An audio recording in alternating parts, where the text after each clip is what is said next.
closed session. The next item on our agenda is public updates. President Kinnaman? Yes, Madam Chair. I just have one update. 5 students from Stoneman Douglas High School in Parkland, Florida will be in the desert on September 28th and 29th as part of their March for Our Lives national tour promoting voter registration and raising awareness about gun safety. They will be speaking at various venues around the Coachella Valley, and on September 28th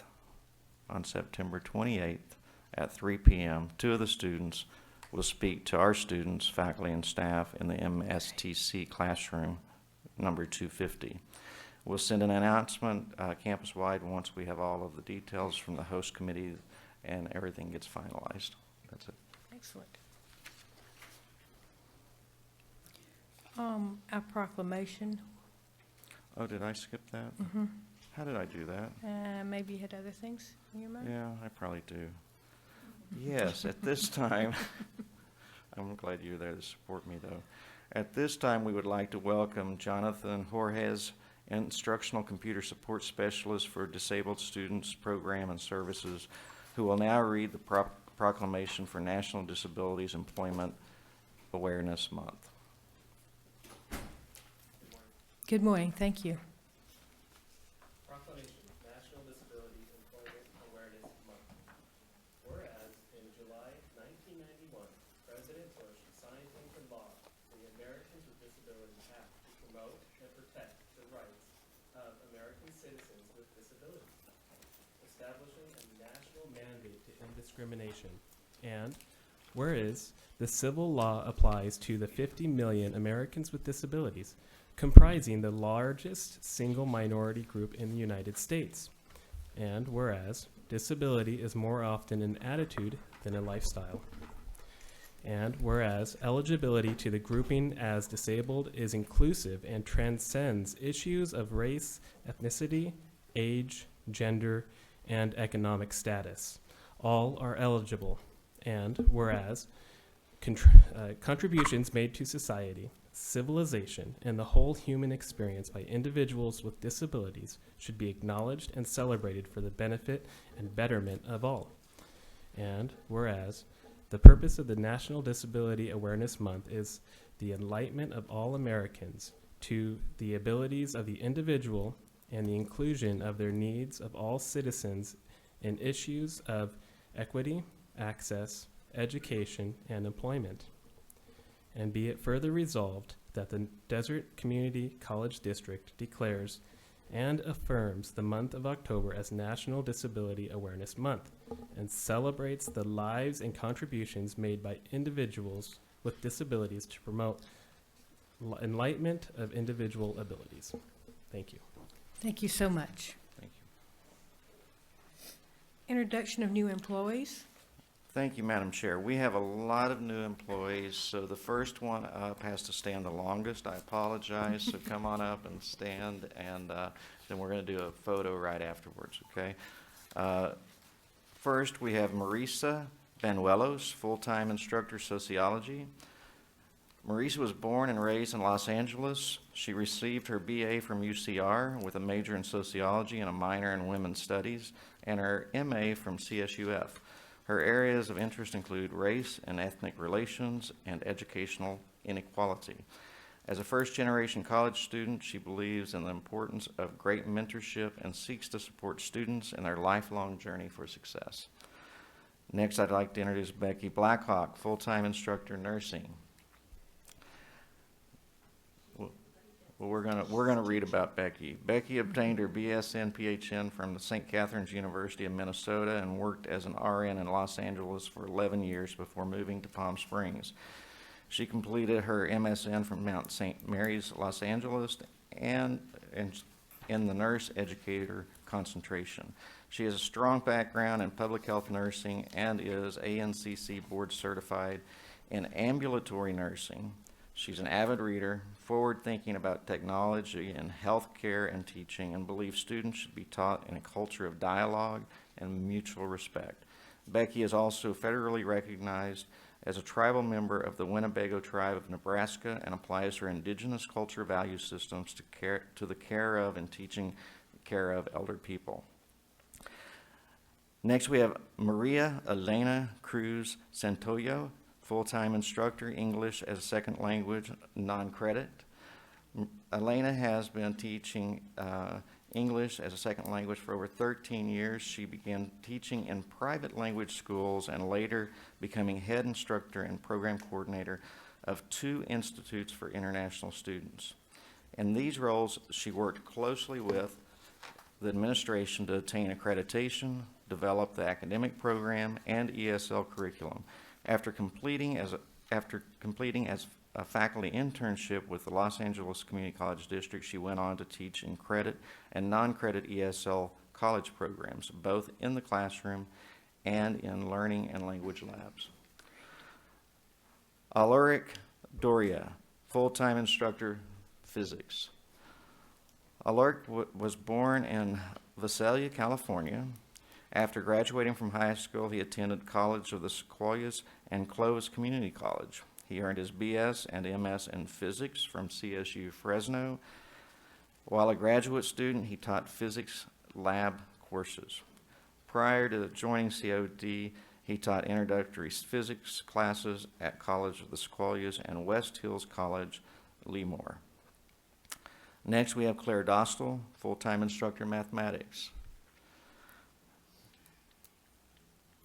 Claire is born and bred in the Coachella Valley.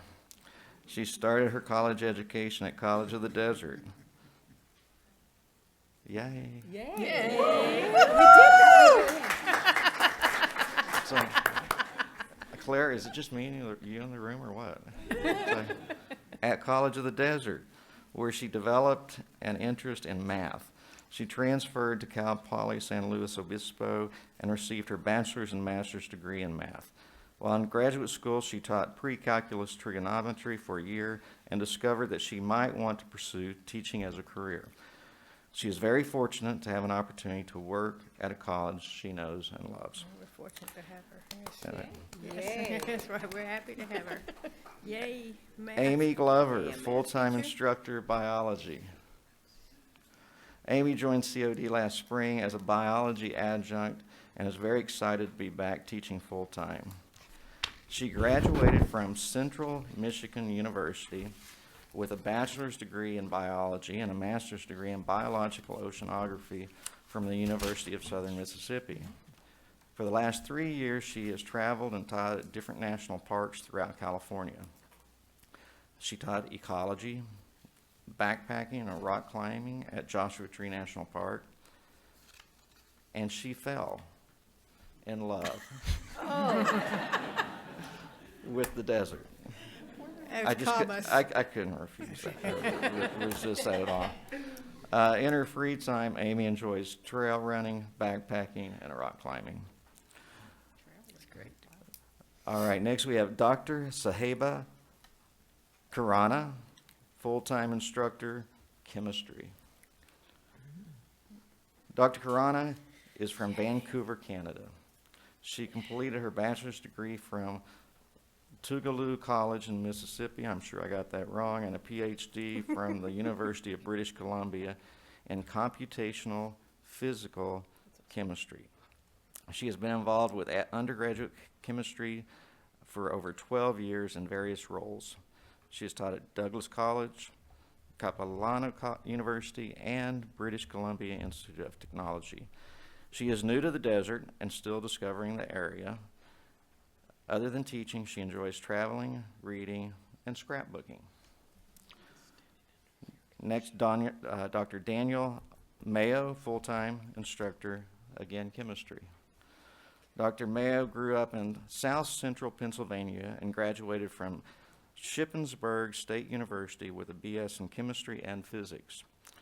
He went on to Miami University in Ohio for his PhD in physical biochemistry, where he studied the structure and movement of drug targets. He completed his postdoc in protein thank you. Can you say that again? Okay, I'm gonna add that to my vocabulary now. I'll never use it again, I'm sure. at the California Institute of Technology. Dr. Mayo began teaching several years ago at Cal State Fullerton and at several community colleges, including Mount San Antonio, Citrus, and Chaffey College. He looks forward to being a part of such a diverse and exciting group of students and faculty at COD. Lorene Miller, full-time instructor, mathematics. Lorene is excited to be working her dream job and leaving the corporate world. Born and raised in Indio, she is excited to be able to give back to her community. She completed her thesis on using alternative methods to help further understanding math. For example, using art projects to help in equation creation during graphing. Her passion is teaching the remedial math classes and connecting with students that feel like they have been left out of the learning process. Lonnie Mills, full-time instructor nursing. Lonnie has been a nurse for 17 years, with the last 13 years spent in the emergency department. Should be right at Where's your office at? home. You'll be right at home. Just in case I have an emergency. She obtained her MSN degree from Walden University. She graduated from COD with an associate's degree, yay, in nursing. Roadrunner. That's right. She is excited to be here and give much back to the program that gave her so much. She began her educational journey at a community college, later completing a bachelor's degree in English education with a focus in literacy and composition, a master's degree in linguistics, and an ESL teaching certificate. She is currently in her last year. That's not you. It's like, where'd all this come Whoa. from? Okay. Somebody help me here. I think we messed up 2 bios. So guess what? You get to come up and tell us your bio. And then you get to come up and tell us your bio. And you can feel special, okay? So I got all yours? All right, so I just I repeated. Did I get all yours in? All right, Okay. thank you. Not so much. It is officially 11:10, and I probably have 4 more or 5 more hours of this. Oh, yeah. And you have this good support team over here I poking know, at you. I so love what you can all. say? Ewan Radu, full-time instructor, mathematics. Ewan grew up in Romania and graduated from Petroleum University in, Yes. one more time, Ploiești? Okay, great, thank you. He came to the United States in 1998 to earn a master's degree in mathematics. He has taught math as an adjunct instructor at COD for 13 years and at Moreno Valley College for 9 years. He is excited to be teaching full-time at College of the Desert. Other than teaching, he enjoys traveling, reading, and gardening. Marvin Rodriguez Gabut, Distance Education and Instructional Design Coordinator. Marvin is a first-generation college graduate with over 8 years of experience working in higher education. His experience includes guiding and supporting online learners as an academic advisor, teaching classes online, designing online courses, and administrating courses in various learning management systems. He completed his MA in teaching. He is currently in the rabbit hole / literature review, I love it, for his doctoral dissertation. When he is not busy with work or school, he spends time with family. Marvin is married with 4 kids. Edith Rojas Salazar, full-time instructor, geology. Edith grew up in Nicaragua, where she began her college studies in environmental law. In 2005, her family relocated to the United States. She attended Pasadena City College, where she studied geology and education. She transferred to California State University, Los Angeles, where she received a BS in natural science and an MS in geology. Edith has taught science to students from elementary school to college level. She spent the last 2.5 years teaching geology classes at CSU Los Angeles and at Los Angeles Trade Tech Community College. Edith feels truly blessed to be working in a field she is passionate about and is honored to be teaching at College of the Desert. Dr. Kurt Spurgeon, full-time instructor, health science. Kurt has been a chiropractic physician for 20 years in the Coachella Valley. He began working toward a career in higher education by earning a PhD in neuroscience from UC Riverside. He has been teaching as an adjunct at COD since 2015. Shantae Wilson, full-time instructor, emergency medical services. Shantae has, hers is brief. Shantae has 30 years of work experience as a firefighter, flight paramedic, and in law enforcement. Prior to teaching at COD, she was an adjunct at Victor Valley College and Crafton Hills College. She has 2 young adult children who are both attending college. Outside of work, she enjoys spending time with her extended family. Next, we have Dr. Jennifer Mesquita, Director of Alumni Engagement. Dr. Mesquita earned her Associate of Arts degree from Valencia Community College and a bachelor's degree in Food and Resource Economics from the University of Florida. She has a master's degree in college student personnel and her Doctor of Education degree in Educational Leadership from the University of Central Florida. Dr. Mesquita has worked with TRIO programs, first-year experience programs, STEM education programs, student testing and student services, and in the Student Services Center. She comes to COD from Valencia College, where she served as the Director of Alumni Engagement. In this role, she revitalized and transformed their alumni engagement program by developing an online alumni community, a wide array of alumni career networking programs, planned the college's alumni activities for their 50th anniversary celebration, and implemented a distinguished alumni program. Have I missed anybody? Okay, great. Why don't we get a picture and welcome everybody. We're so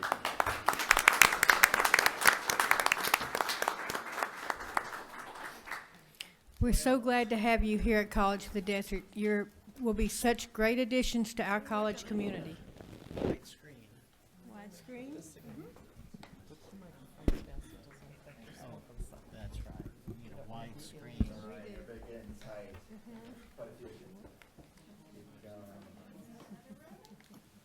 Okay, so, yeah, go back to the second row, get taller. Shorter, a little forward. We're happy to have you. Yeah. All right, you guys can come over a little more this way too. You need a All right, widescreen. everybody ready? Yeah. Set, and cheese, Cheese. cheese, COD. COD. Everybody see me well enough? Move over in the back, sorry, there you go, thank you. And cheese, and cheese. Thank you so much, everyone. Welcome. And cheers.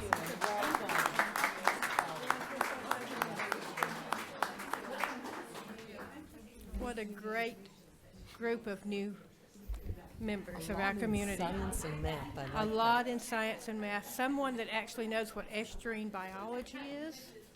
And what was that one that he couldn't say? I want to hear him say that. Equine. Oh, I didn't say equine. Oh, I want to say horses, but then I thought, Well, no, I was thinking Oh. of this one, Oh. crystallography. Crystallography. That sounds fascinating. But yeah, you missed saying equine. I think we're going to quit giving you Or an copies. egg major, yeah.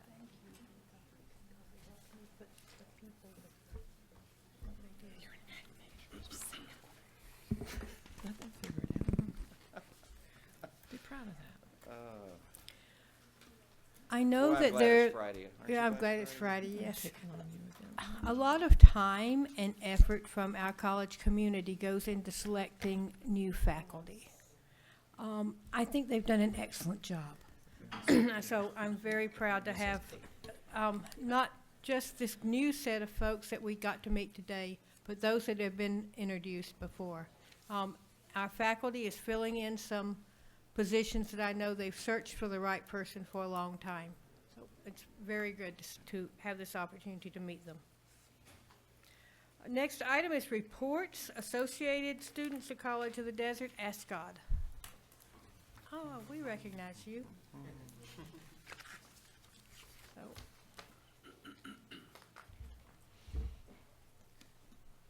Hello, good morning, board members, student trustee, vice president, and president, Dr. Kinnaman. My report today is going to be a little short due to the fact that we are still working on trying to get a complete board for associate student body. And right now we're on the process of hopefully getting 5 new members. And I wanted to bring most of the members today, but sadly I would like it to be more filled up before we introduce, that way we could just introduce everybody all at once. So hopefully by next month we'll have ASCOD come to the next board meeting.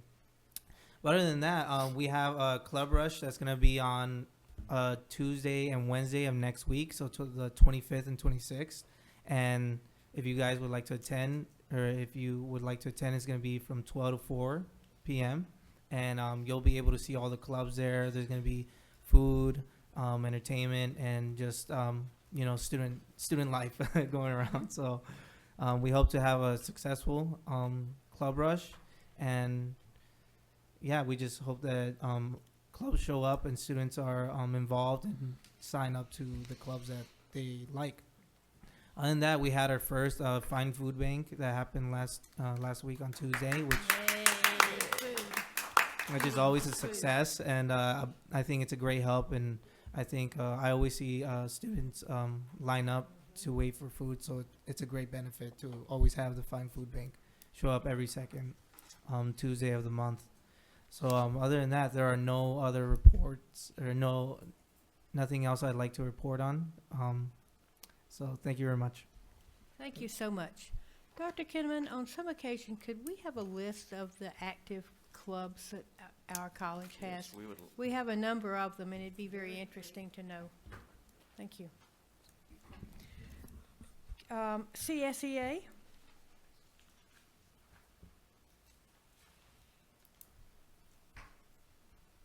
Yes, good morning. Good Hello, morning, my name Mary. is Mary Lisi. I am the Chapter Communications Officer. And President Prouty is away on vacation today. He's got the whole family in Cancun. So he sent this report and asked me to read it. Good morning, everyone. I hope you've enjoyed getting to know some of our team members over the past few months. I'd like to thank each of them for helping out delivering our board reports. I find joy in telling you that we have been cruising through the first 8 months of 2018 pretty smoothly. I must tell you that there have been some bumps in the road. These bumps have created headaches, stress, many meetings, as well as some grievances, but they are only bumps. We can guarantee you, as well as the members that we represent, that these bumps have not and will not stop our progress. These bumps make us stronger and unify our unit even more. Month after month, we hear the reports of other groups and know that we are blessed in many ways. CSEA has worked hard to achieve so much this year, and we still have 3 more months to go. So far, we've successfully improved our contract by June 30th, which is a record in itself. In our new contract, we've gained language that now allows us to transfer, receive more required necessary tools and uniforms. We have doubled our 403B matching funds, improved our health care plans, increased our professional development. We've added spouses to our free tuition waiver, and added Cesar Chavez to our holiday list, as well as much more. I can't wait to see what the next 3 months will have to offer our unit. We look forward to Human Resources Director Andrea Staley's return on October 1st. This will enable us to pick back up the reclassification process and get our members some well-deserved raises. Now for some more bad news. I must admit that I don't know when I will see you again, as I'm usually in the lab during report time. So I'll wish you a happy fall semester and ask you to please keep your calendars open for our holiday party on Friday, December 7th. Thank you, Keith Prouty. Thank you. Thank you, Mary. Thank you, Mary. College of the Desert Adjunct Association?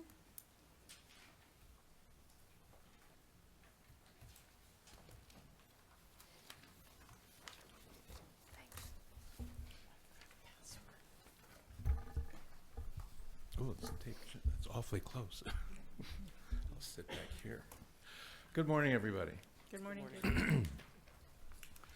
Last month, CODA offered 3 flex sessions for adjunct faculty. and we're happy to report to you that it was our most highly attended flex sessions ever. Adjunct faculty continues to be more actively engaged in College of the Desert activities that are beyond just the classroom. We appreciate that retroactive negotiations have begun on this year's collective bargaining agreement. As we have reported to this board repeatedly, time is of the essence. The rehire rights tentative agreement reached last year is in urgent need of implementation. Scheduling of classes for spring semester is upon us, and the rehire seniority list for adjuncts has not yet been created. Already, we have experienced several instances of violations of the spirit of the agreement due to a lack of this seniority list. We cannot stress enough how important this issue is, as several adjuncts have already been denied employment, some of them with decades of service to COD, because of the failure to produce the seniority list as required in our collective bargaining agreement. Progress was made last spring when our bargaining team met with the administration and established a job description for adjunct faculty. This is the first time COD has been able to tell adjuncts precisely what they are expected to do in their jobs. Prior to this, the description simply read, "Teach." Now that we've established the expectations, we can move forward in establishing parity between our full-time and part-time faculty.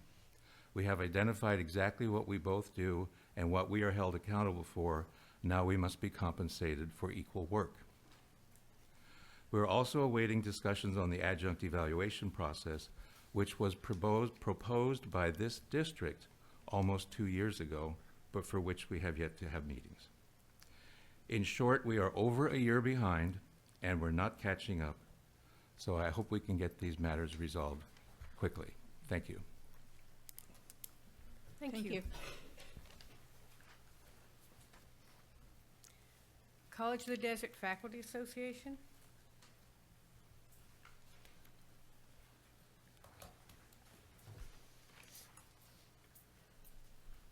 I have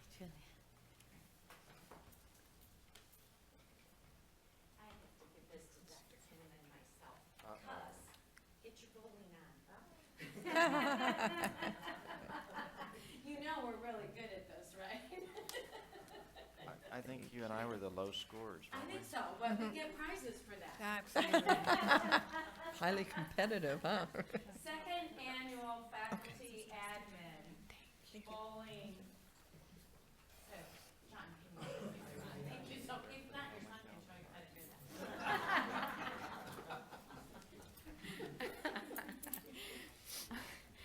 It's so much fun when there's family here at COD, and on another dimension, right? Claire Dostal, next generation of Dostal math faculty. I just loved it when she said she got interested in mathematics. I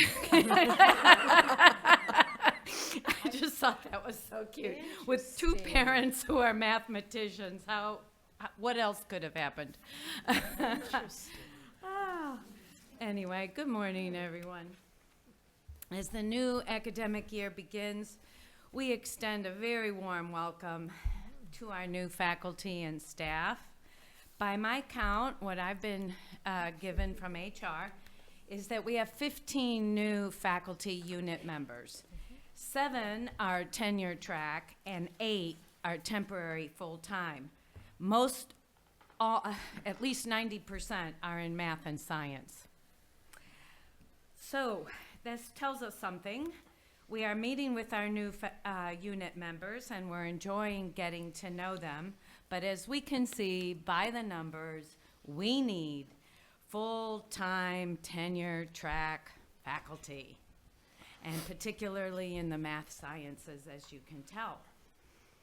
Our second annual COD bowling tournament is Thursday, October 25th at Fantasy Lanes. The faculty and admin bowling event was such a success last year that we're sure to have just as much fun this year. There will be prizes. Maybe we'll get lowest points again. I don't know. We'll see. Please notice on the invitation that you have to respond to Vicki Curry in DSPS Counseling. And thanks to Vicki for putting together our fun flyer and organizing the details. We're sure to have some interesting prizes. The district and CODFA will be bargaining an MOU this afternoon on health and welfare. And we really appreciate the efficiency and responsiveness of Dr. Neary, who is the lead for the district at bargaining. We get answers to all our emails in a very prompt manner, and we very much appreciate that. The association has filed one grievance on behalf of faculty. We are negotiating a settlement in another case, and we're representing faculty in yet a third case. So the first 3 weeks of the semester have been quite busy. As we continue to represent the faculty on various committees and on behalf of our collective bargaining agreement, CODFA is committed to meaningful dialogue and effective problem solving. Because every area of the college is stretched to the limits, our ability to engage in transparent communication is even that much more critical. And although you don't have it on your written report, I didn't know if I'd have time, I would like to mention that as one of the faculty co-advisors to one of our clubs, Active Minds, which destigmatizes issues related to mental health. It's a national organization, and I was very happy to catch a cover story about Active Minds on CBS News. And I just can't encourage the college enough to pay close attention to enhancing our counseling and our health services office. Personally, just this week, in walking across campus to get to my office, saw a student in distress. It was very good to see another student just trying to comfort the person in distress, and I think the student was also glad that I showed up, and I was able to coach and work with the student to go over to our health services office. You know, sometimes students still don't even know that this is part of their what they've paid for health services, and that everything is confidential and where the health services office is. And I was so grateful to be able to walk in with that student, and because I know the people there, just give them a certain kind of look. And yes, they would attend to this student right away. Elizabeth Gould came out of her office, and everybody over there does a really terrific job, but we need more. We need more. Thank you. Thank you, and a belated Happy New Year. Thank you. Academic Senate.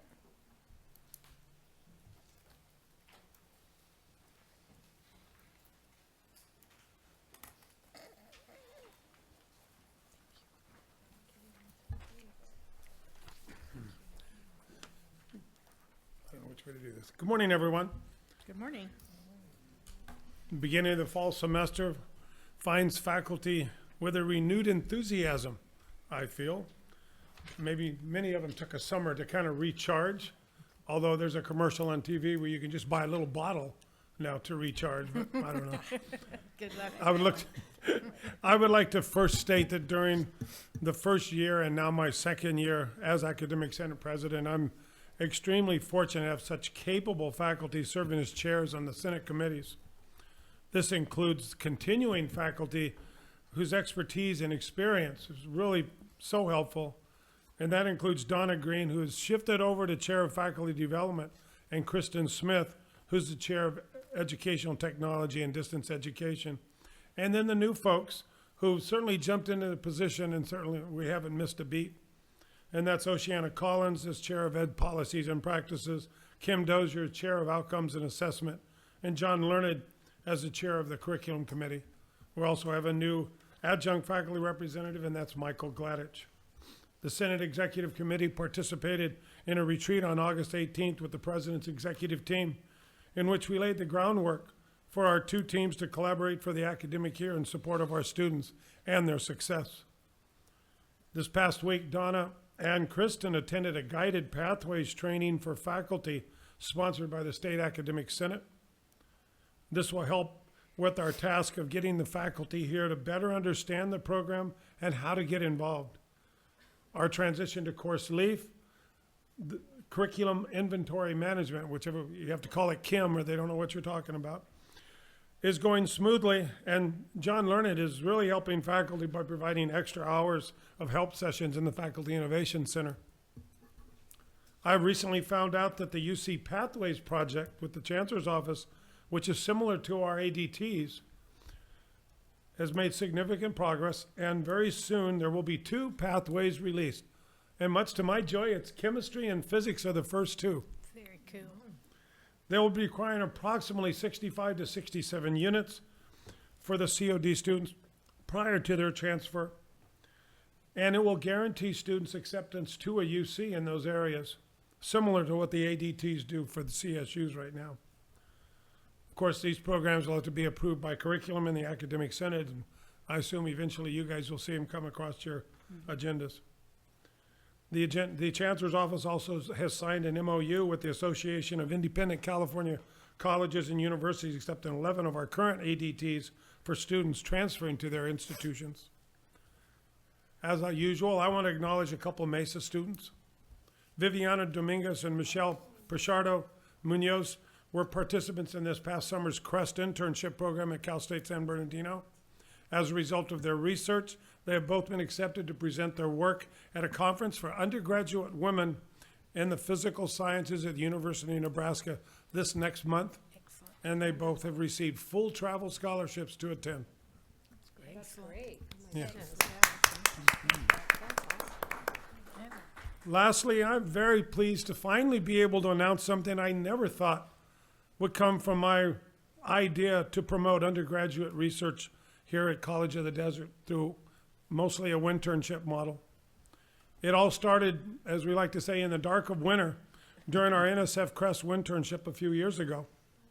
A group directed by former adjunct faculty Dr. Bob Pellenbark was studying the likelihood that a group of chemicals found in some common household and makeup products called cyclosiloxanes would absorb certain alkali metals. After a successful winter study by his students, Bob and I were invited to Cal State San Bernardino as part of the CREST program the following summer to mentor additional students. And it also provided Bob an opportunity to continue his research into the behavior of these particular chemicals over the past 2 summers. Remarkably, a provisional patent has been issued for an environmentally friendly and economical process to remove lithium from seawater. Excellent. I'm sure all of you would like to join me in congratulating Dr. Bob for this amazing success. Amazing. Like a study session. We are all looking forward for continued success as this through NSF CREST 2 and students' future studies at the Salton Sea. Thank you. Thank you. Thank you so much. Auxiliary, the College of the Desert Foundation. Good morning, trustees, President Kitteman, and cabinet members. The foundation has some very exciting news that you are the very first to learn about. We are going to reveal the artist for this year's Stepping Out for COD fundraising gala, which will support student success here at COD. And here to actually share the news is co-chair of this year's Stepping Out, Nancy Stone.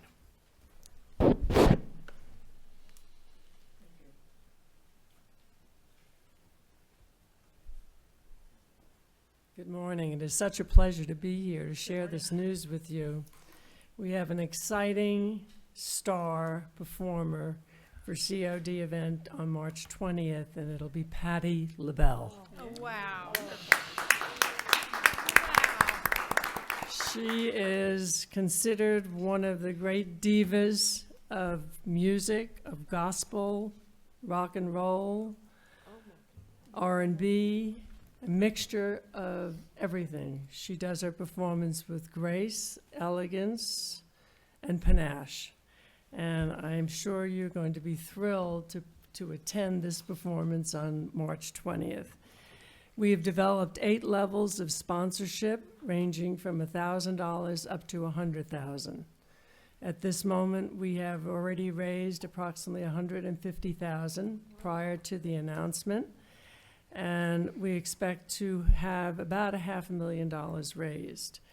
We're going to be doing our sponsor level pre-event at Quisto. And we hope to see all of you there, that you'll participate on a sponsor level. I can't tell you how excited I am to join Diane Rubin as a co-sponsor of this event, and we look forward to having it be a big smash success. Thank you. Thank you, Nancy. Thank you. What excellent news. Wonderful news. Thank you.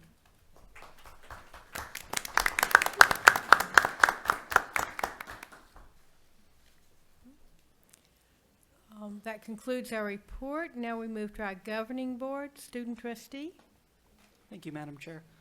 I would like to take my time today to talk about some encouraging news with the developments on the multiple measurements for student placement.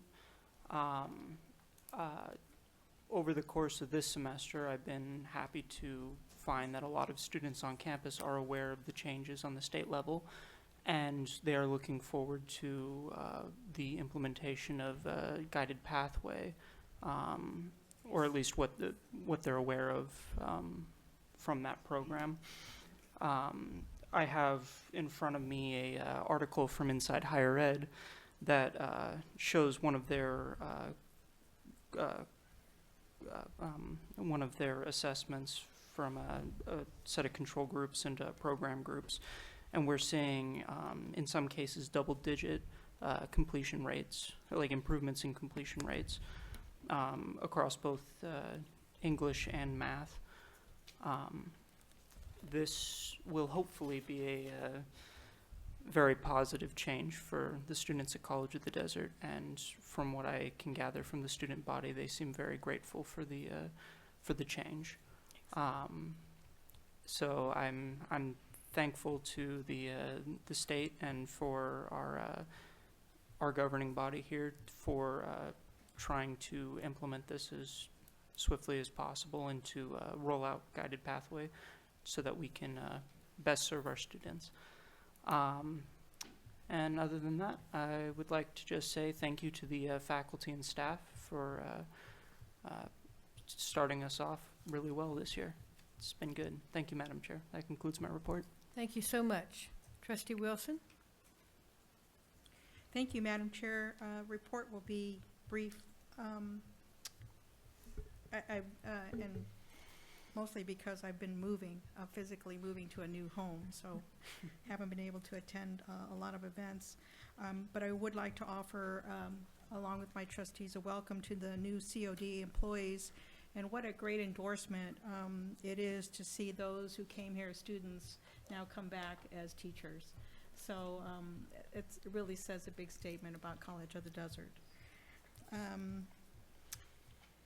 Also, I did attend the Sunline Hall press event, and that was a wonderful welcome to have an endorsement of the partnership between Sunlight Transit Agency and College of the Desert, and to offer these services to our students, and really look forward to continuing that great partnership between our agency, between Sunline and the college. And I also look forward to starting up the new school year as the continuing board representative to our foundation.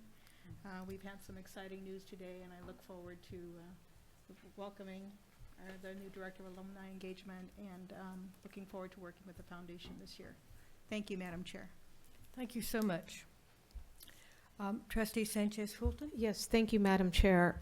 Busy month again, but I just want to start off talking, just to remind everyone that this little motto that I live by, and I just kind of want to share a little bit about myself, that you only get a limited time on this earth.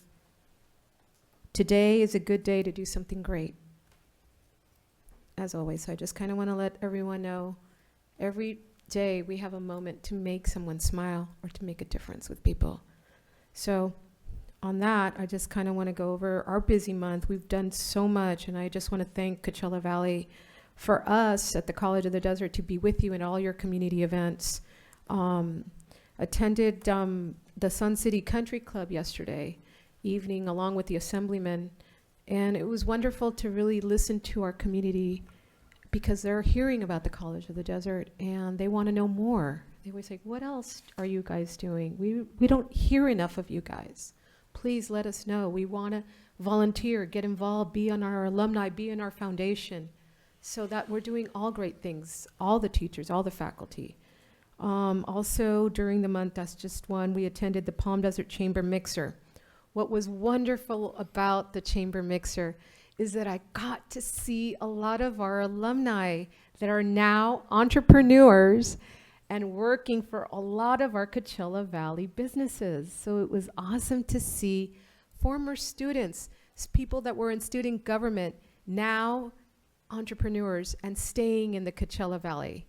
So that was really neat to see a lot of our young alumni now here. So creating the next generation workforce, we're doing it.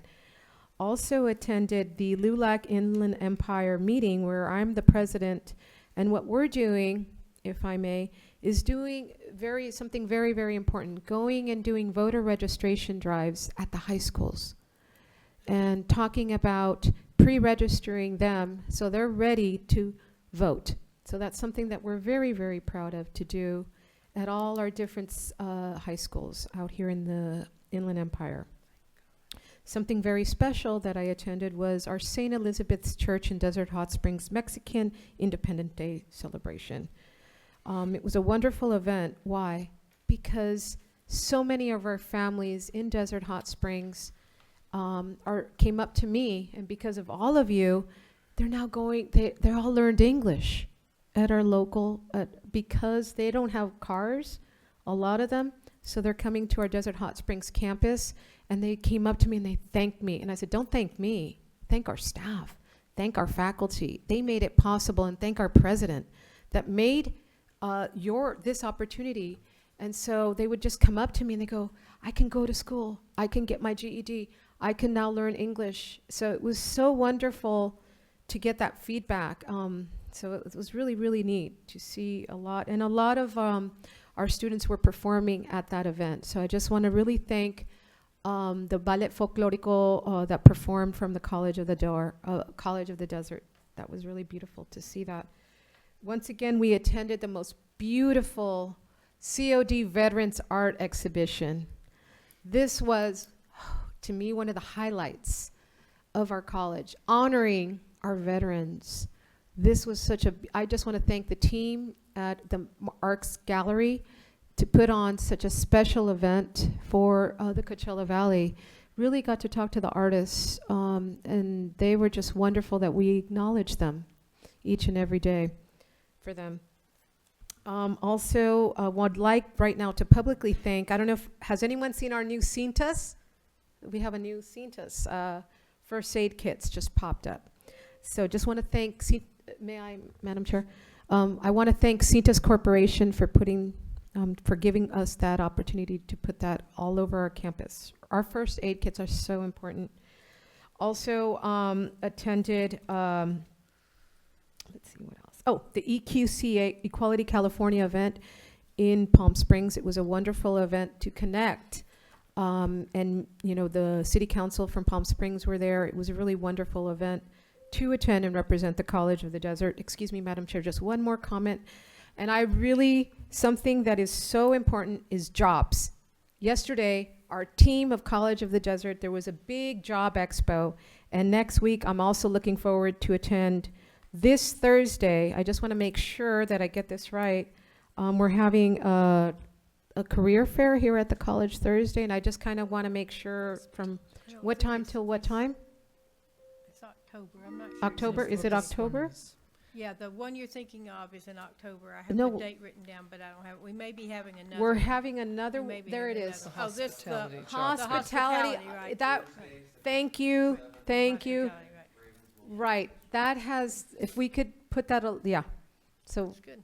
that's the one that I've been hearing a lot of word, and a lot of people are interested in attending, so is that up in our website? Because people were asking me about that, and okay, so hopefully people attend.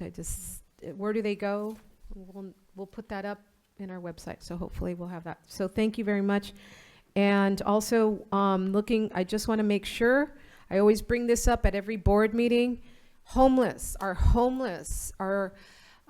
been hearing that we're going to be having a study session November, so I'm very happy to hear about that. But I also want to hear something further about mental health, because it's going to be wraparound services that we also do need. Thank you so much for this opportunity, and have a beautiful week, everybody. Thank you. Thank you. Trustee Yount? Thank you. I think I've learned something this week. I've learned never schedule dental surgery the day before. Oh, yes. I've done that. You've done that? I've been there, Yeah. done that. Don't do Yeah. that. Just a couple of items. First, with President Kenneman and Trustee Sanchez-Fulton and others, we're at the City of Palm Springs Mayor's State of the City address, and everyone should know that he said many, many wonderful things about the college. And I think it reflected much of what we heard that day and subsequent, that the City of Palm Springs is welcoming us and is looking forward to things happening. His comments were quite positive. And just to report, the Citizens Committee for the bond issues had its regularly scheduled meeting last week. And probably the most important item to report is that the committee is looking forward to the auditor's report, as its major function is to monitor the expenditure of those funds. So it's looking forward to that auditing report coming in soon. So that's it. Thank you, Madam Chair. Thank you, Trustee Yount. Trustee Stefan? Well, as everybody knows, this has been a very busy time since our last meeting. We've had the start of many, many school years in the Valley here. And as a school teacher, I've been involved at my level with it, but I've also tried to be involved here. I was able to attend only one flex activity this year, and I apologize for that because I love to attend those events. So you'll have to remember that with your making out the schedule next time. Try to get some that are after school hours so I can race over here. I was able to attend and see our MESA students that had been involved in the summer internship program, and talk to them about their projects. I know the event was only scheduled from like 3 to 4:30 or something like that. It wasn't very long, but I was here quite late because I wanted to talk to each group individually and hear what each one of the groups had to say. And I had the opportunity to meet our 2 young ladies that will be representing the college in Nebraska. And I think, you know, they spoke volumes, and it was very intellectual, and I probably understood about that much. And I apologize to them, but they were talking about things that I really didn't understand when I was in college even. So it was like, oh, okay. But they were very, very impressive, and I know they're going to do an excellent job when they get to Nebraska at the Women's Forum for Scientists, the Physical Sciences at the University of Nebraska. They're going to do an excellent job, and I know that each of those students were very involved in their projects, and they're going to be continuing their work in that. I just want to compliment each and every person that is a member of our community college district. I do this probably every month, and some of you think I go overboard. But the beginning of the school year, even though it's a joyous time for all of us, it's also a very stressful time. And this year, the day before school started, I was stressing out like all teachers do and all employees of the district do. And then they dropped a bombshell on me. I was teaching suddenly all these new programs. And that only added to my stress. And what I didn't want to do was carry it into the classroom. And I know this goes on with our faculty, our adjunct faculty, and our staff, that sometimes things are dumped on you. And sometimes it's not just one or two things. It's like a bucket of stuff, you know, kind of like you just won the Super Bowl and you just want to scream or do something. And yet the next day you get out of bed, and it's the first day of class, and your students are there, or the students are on campus, and you do your job, and you do it with a smile on your face, and you give it everything you've got, and, you know, it makes all the difference for those students, because they come to school with those same fears, thinking suddenly that everything's just going to be dumped on them, and that they're all alone. So try to remember to be good to each other. You know, they always used to tell us that you learn everything that you need to know in life in kindergarten. You look both ways before you cross the street. You hold hands. Be there for each other. Be there for the students. Be there for yourself. Take good care of yourselves. And try to remember that everybody's in the same boat you are. And it does make it go a little bit easier. And together we can all kind of muddle through. And if that's the best we can do, that's the best we can do. But here at COD, I know we do a lot better than that. So let's just keep going forward. And thank you all for a great start to this year. I've heard so many positive things. And I'm really delighted that we have so many new math and science instructors. That's something that I always worry about, having been an Aggie major. So, sorry. And I'll end with that. Thank you. Not for ending with that, before your report. Yeah, no, ending with that. As a trustee, I find that that election years are actually more interesting than some other years in your interaction with the community. You have an opportunity to tell the College of the Desert story, to find what people are wondering about the College of the Desert, and to respond to those questions. So I see it as a challenge, but also a wonderful opportunity to get to tell our story. We have an exciting story. We have a story of student success. What greater gift could we be given than the opportunity to reach out and help others? So we open doors so that others can pass through them. Now, as trustees, we don't do that individually. As a trustee, we do that as a board, not as individuals, but actually we rely on our college community. So I thank you all for the excellent work that I get to go out into our community and brag about. Our college looks at students probably in 3 different ways. We look, I call it down. We look out to see who we can bring in.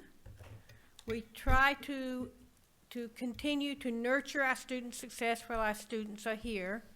And then we need to help them move forward to find their next chapter. So I'm very happy to see all the work that's being done for dual enrollment. I believe that helps students understand, students that may not know anything about how to go to college, helps them feel secure and proud that they can do college work.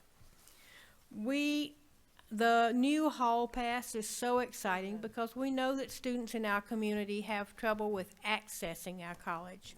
The hall pass gives that ability. Students that couldn't get to a campus otherwise can now use their student ID card to swipe it and go to school, go to work, go to the grocery store, all those places that students need to go. They are part of going to school because a student has a life that's built around school. We also have had an opportunity with our pledge program to bring in more students that have not had that impact of life happening. Now, as an adult, we all know that life happens, and these new speed bumps come along, and you learn to maneuver with them. But this gives our students a clear path to come and be a full-time student.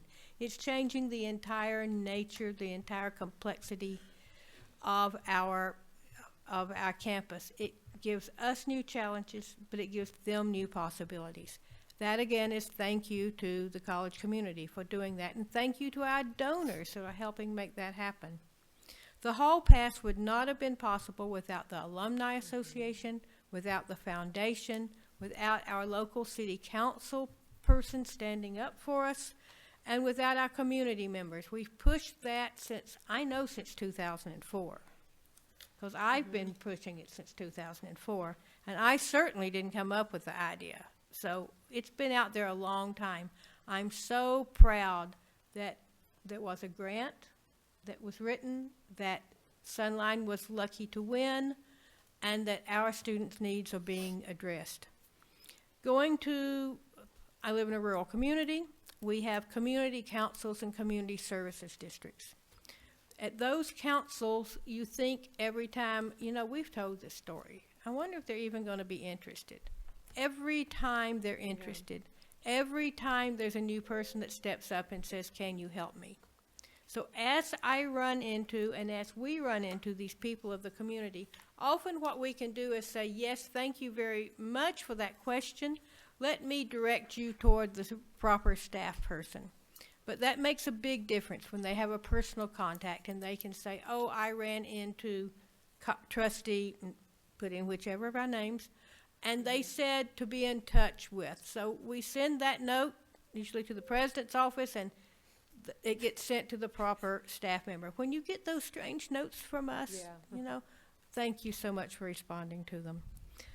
One more thing, and that's the voters, the great work that our students are doing and our community members are doing, getting more voters registered. I got a text that said that those folks that had registered through the DMV, a number of those registrations have gotten messed up. So if that's how you registered, check it out. A huge number. Check it out. Be sure you're registered and that DMV didn't mess it up. Okay. So again, thank you. Yes? If you're finished with your reports, I didn't mean to interrupt your report. Yes, you did. No, I didn't. Okay, what's in No, it? but it's actually time for us to go to Right. closed session, but I was We're going to going to do the suggest public we do comments, public definitely, comments and definitely, I agree. pass Right, on so things. that is the end of my report. Thank you for a great school year start. Thank you for already looking at the spring programs and all the wonderful things that we can do as we reach out to the community. Chairman Broughton, I forgot one most important thing that the College of the Desert did. Our September 11th, our memoriam, I just kind of want to mention that because we here at the College of the Desert honor James Gray, Yes. 34, and Daniels, I may be saying it, sir, former Roadrunner football players Yes, they were. who became New York City firefighters and gave their lives. Just that kind of day. want to mention that. Thank you. It's a small world, and we Yes. were part of it. Thank you. It's nice. Our next item is public comments. We're actually timed to go to closed session, but when we've had persons that wish to speak, I like to let them do it and not continue to hold them here. So our first public comment is from Wally Melendez. Wally?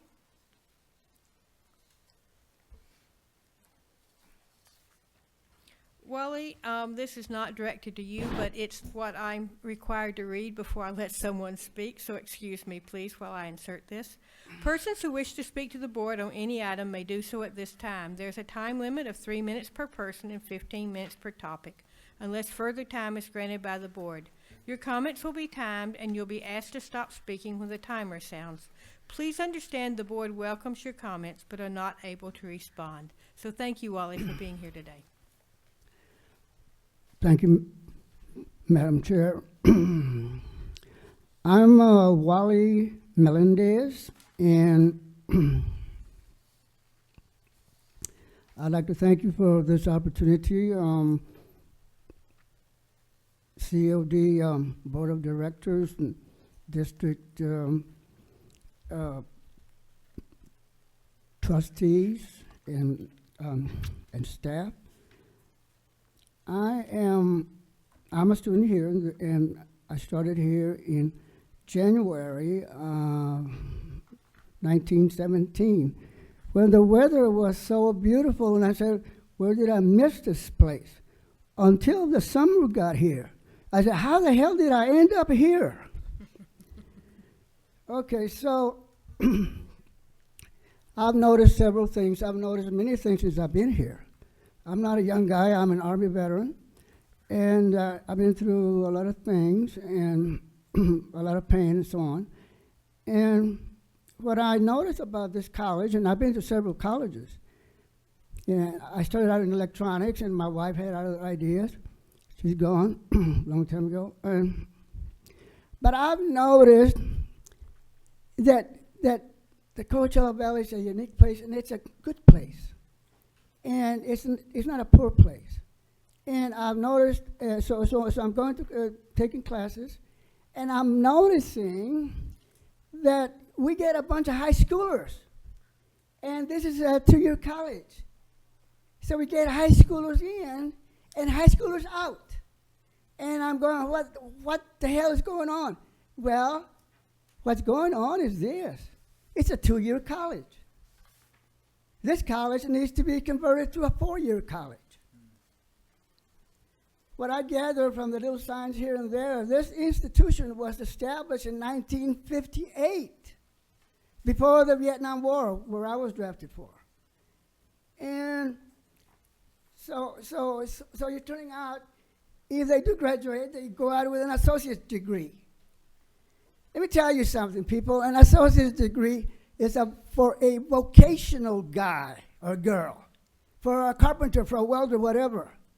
You need to turn out seniors of college. You need to turn out 4-year degrees.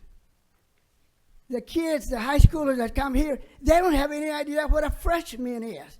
They don't have any idea what a sophomore is. They don't have any idea what a junior is. They don't have any idea what a senior is because they're in a 2-year college. And I've noticed a lot of things. I've noticed that everybody's organized, except the students, the public. I call the students the public. They're not organized. You need an ombudsman here to protect the public. Thank you, Wally. Our next speaker is Amanda Dorta. Amanda, did I destroy your name? Not at all. Okay. Thank you.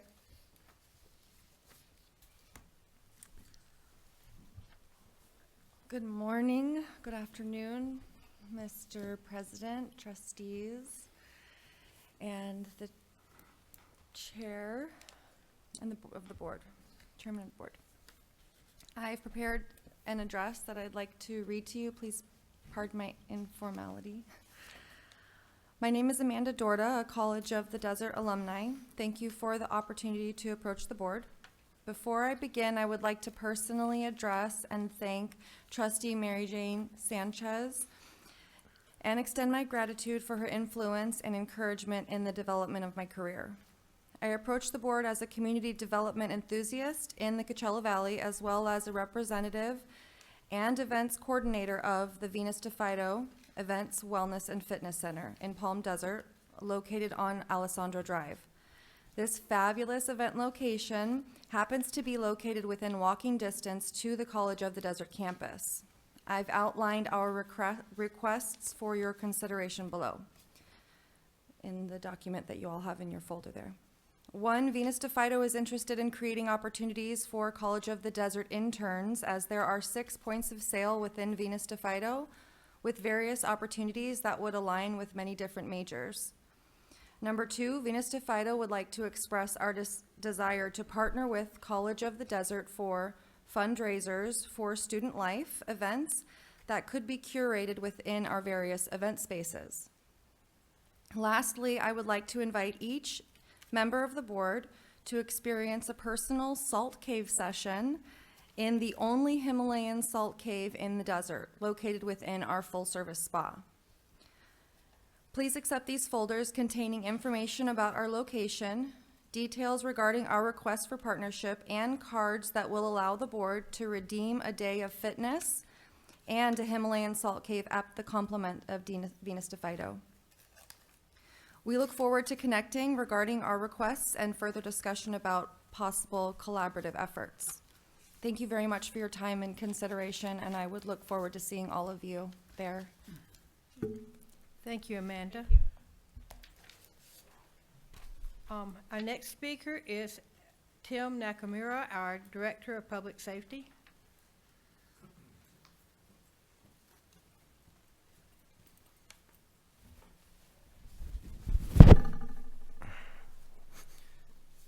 Good afternoon, Madam Chair, Dr. Kinnaman, board members, and Cabinet. Thank you for seeing me today. College of the Desert's Public Safety Department is proud to join law enforcement agencies across the Coachella Valley and California in wearing a pink ribbon for the month of October. The month of October is dedicated to Breast Cancer Awareness Month, and pink ribbons are worn in honor of survivors. Remember those lost to the disease, and to support the progress being made to defeat breast cancer. And we encourage you to wear a pin throughout the month of October. We felt so strongly as a department about our support for this awareness that the other officers and myself pooled our money together to actually have some custom pins created, and we would like to take this opportunity to hand them out to you today and to wear them in support of this event coming up next month.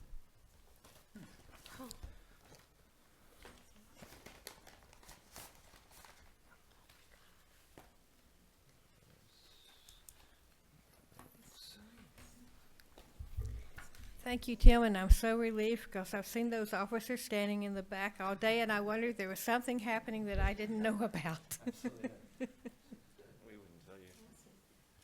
I know that. Thank you so much. So I love this is it. the month of October? Yes, Yeah, okay. very nice. The month of October is Breast Cancer Awareness Month. The badge itself is a direct representation of our badge. It's just miniaturized. So it's the exact badge that the officers at College of the Desert wear, except we have miniaturized it and obviously placed a pink ribbon Very with nice. it. So. Yes.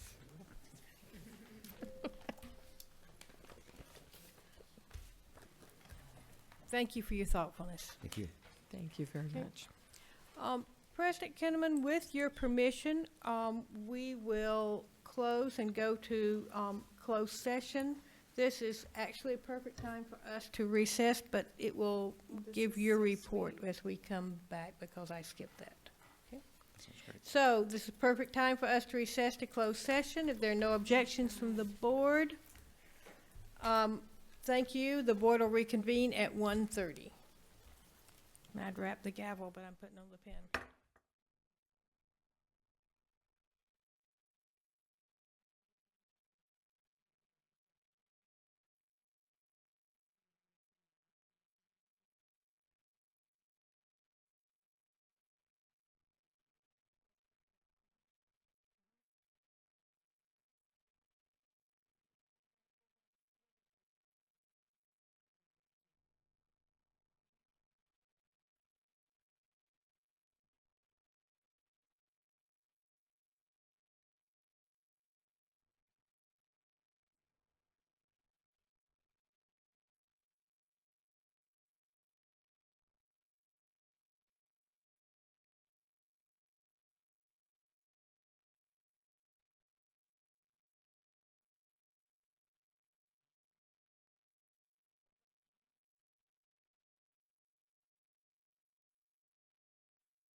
Back from closed session, and there was an item that I need to report out. In closed let me start over. In closed session, a motion was made by Trustee Yaunt, seconded by Trustee Wilson, to rescind the resignation of Ms. Karen Tabor, Dean of Mathematics and Sciences. The motion carried with 5 members voting in favor and no members voting no. The motion carried 5-0. So back to our regular agenda. We skipped Superintendent President's comments so that we could give our people that came for public comments an opportunity to speak and not have to wait over lunch. So, Joel, with my apologies for stepping out of line there, I turn it back over to you. Thank you. Before I get started, I was going to ask Dr. Neary if she can remind me the date that we have family night. And what is it going to entail again? Family night is we are going to bus families from all over the Coachella Valley, from West Shores, North Shore to Mecca Thermal Aces, all the way to communities in Desert Hot Springs and at Boys and Girls Club, all to College of the Desert for a red carpet treatment with a full dinner and multiple workshops on the academic programs and the campus tour and the great support services that we offer. And we're doing the workshops in both English and Spanish. And some of them, if they're ready to register for COD, we will have a team in place to start that process and welcome them as future COD students. That was a shameless advertisement. Thank you so much. And then I'd also say, Trustee Stefan, when I get home today, I'll talk to my mother about what you said, everything we learned in kindergarten, because she never took me to kindergarten, so I don't know whether that was a good thing or a bad thing, but I'll have that conversation with her. She probably taught you a lot at home, too. She probably did. I would like to thank the board, though, for your vision and for your leadership, because you are fostering a culture of innovation here at the college. And I know how committed you are to the top 100% of our students. You, just by the things that questions you ask, the types of workshops that you want to have, et cetera, you demonstrate that day in and day out. When I think about your commitment, it's throughout the Coachella Valley. You've mentioned a few things, but I wanted to run over those briefly. The support of our DACA students, the doctoral program that you approved, the hall pass, food insecurity issues, tuition-free offerings to our local graduates, the continuation of us being able to have the highest graduating classes year over year. Mm-hmm. And, you know, there's a litany of examples that we can continue to cite, but I want to specifically say that your teamwork and your leadership is most appreciated, because it does really begin with you and transcends through the college. And I know that for myself personally and for my colleagues, it helps us really fulfill our professional goals and allows us to do the calling that we feel like we've been called to do. So I just wanted to thank you for that. I don't do that maybe once every 12 to 16 months, and it's long overdue, because I know we've been doing quite a bit of things. And with that, I am done with my report. Thank you, Dr. Kinnaman. It is a good team, and we all manage to remember that as individuals, we are no one, and as we work together as a team, we are a board that speaks with one voice. So I thank you for that. The consent agenda is next on the consent agenda is next. All items on the consent agenda will be considered for approval by a single vote without discussion. Any board member may request that an item be pulled and discussed separately. Do I have a motion to approve the consent agenda as presented? So move. I have a motion. I have a second.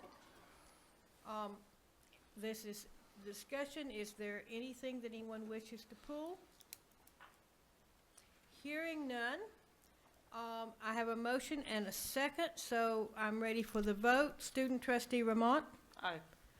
All in favor, say aye. Aye. Opposed? I hear that is unanimous vote. Next on the agenda is the action items.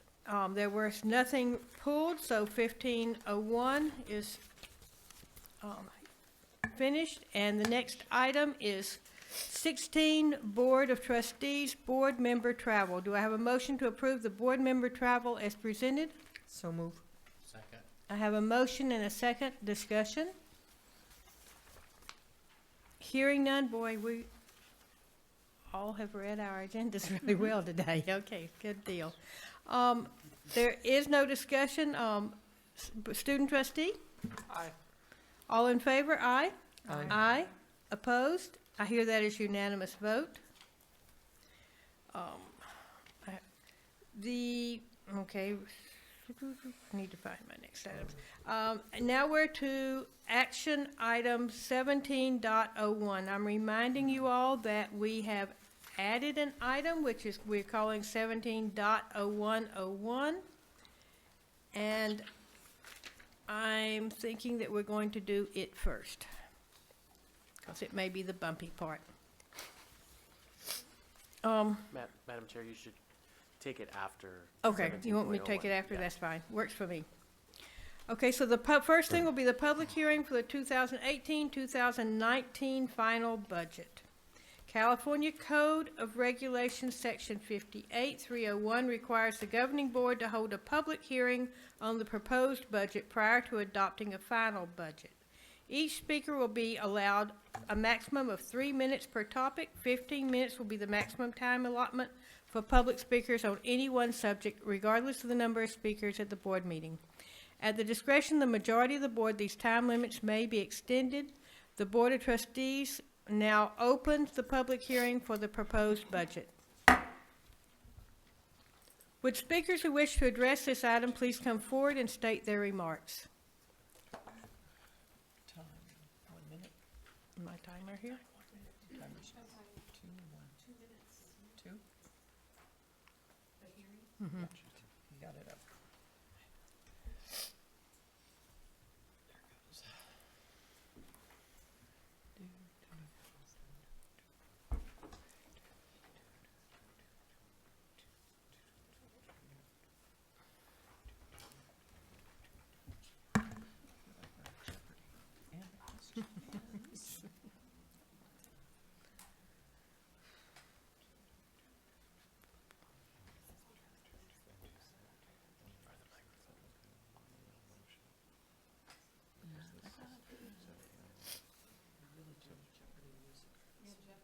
Mhm.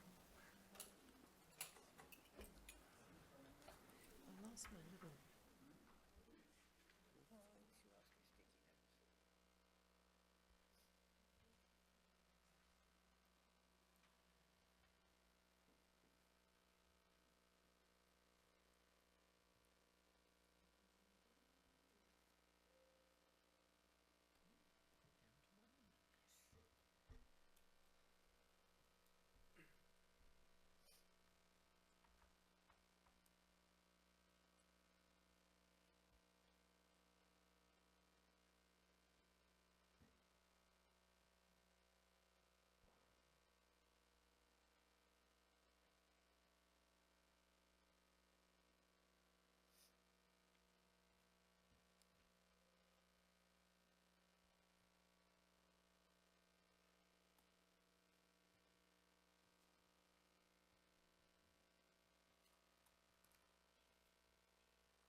So I invite again anyone that's here that wishes to address the board on this matter.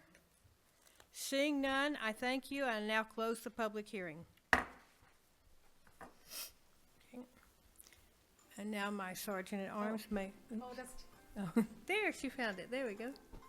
Time's up. Time's up. Yeah, time is up. That's right. Mhm. Right. Okay. Carlos, may I add in the 170101 now? Yes, ma'am. Okay. So the next item on the agenda is the item that we added, human resources.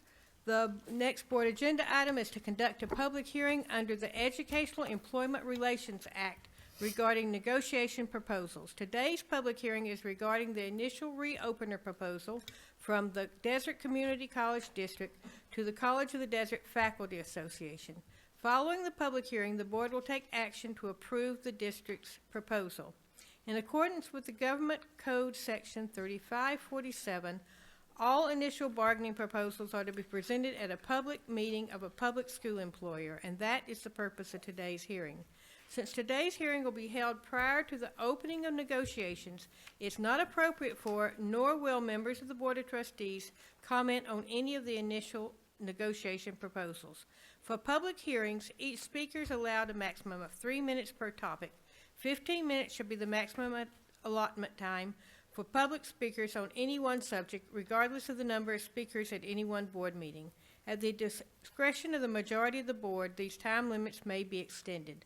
The 3 articles contained in the proposal constitute a single topic. The Board of Trustees opens the public hearing for the purpose of the Desert Community College District to the College of the Desert Faculty Association to meet with association and negotiate the following proposals. Article 8, compensation. Article 12, health and welfare benefits. And Article 15, course size. Would the speakers who wish to address this item please come forward and state their remarks?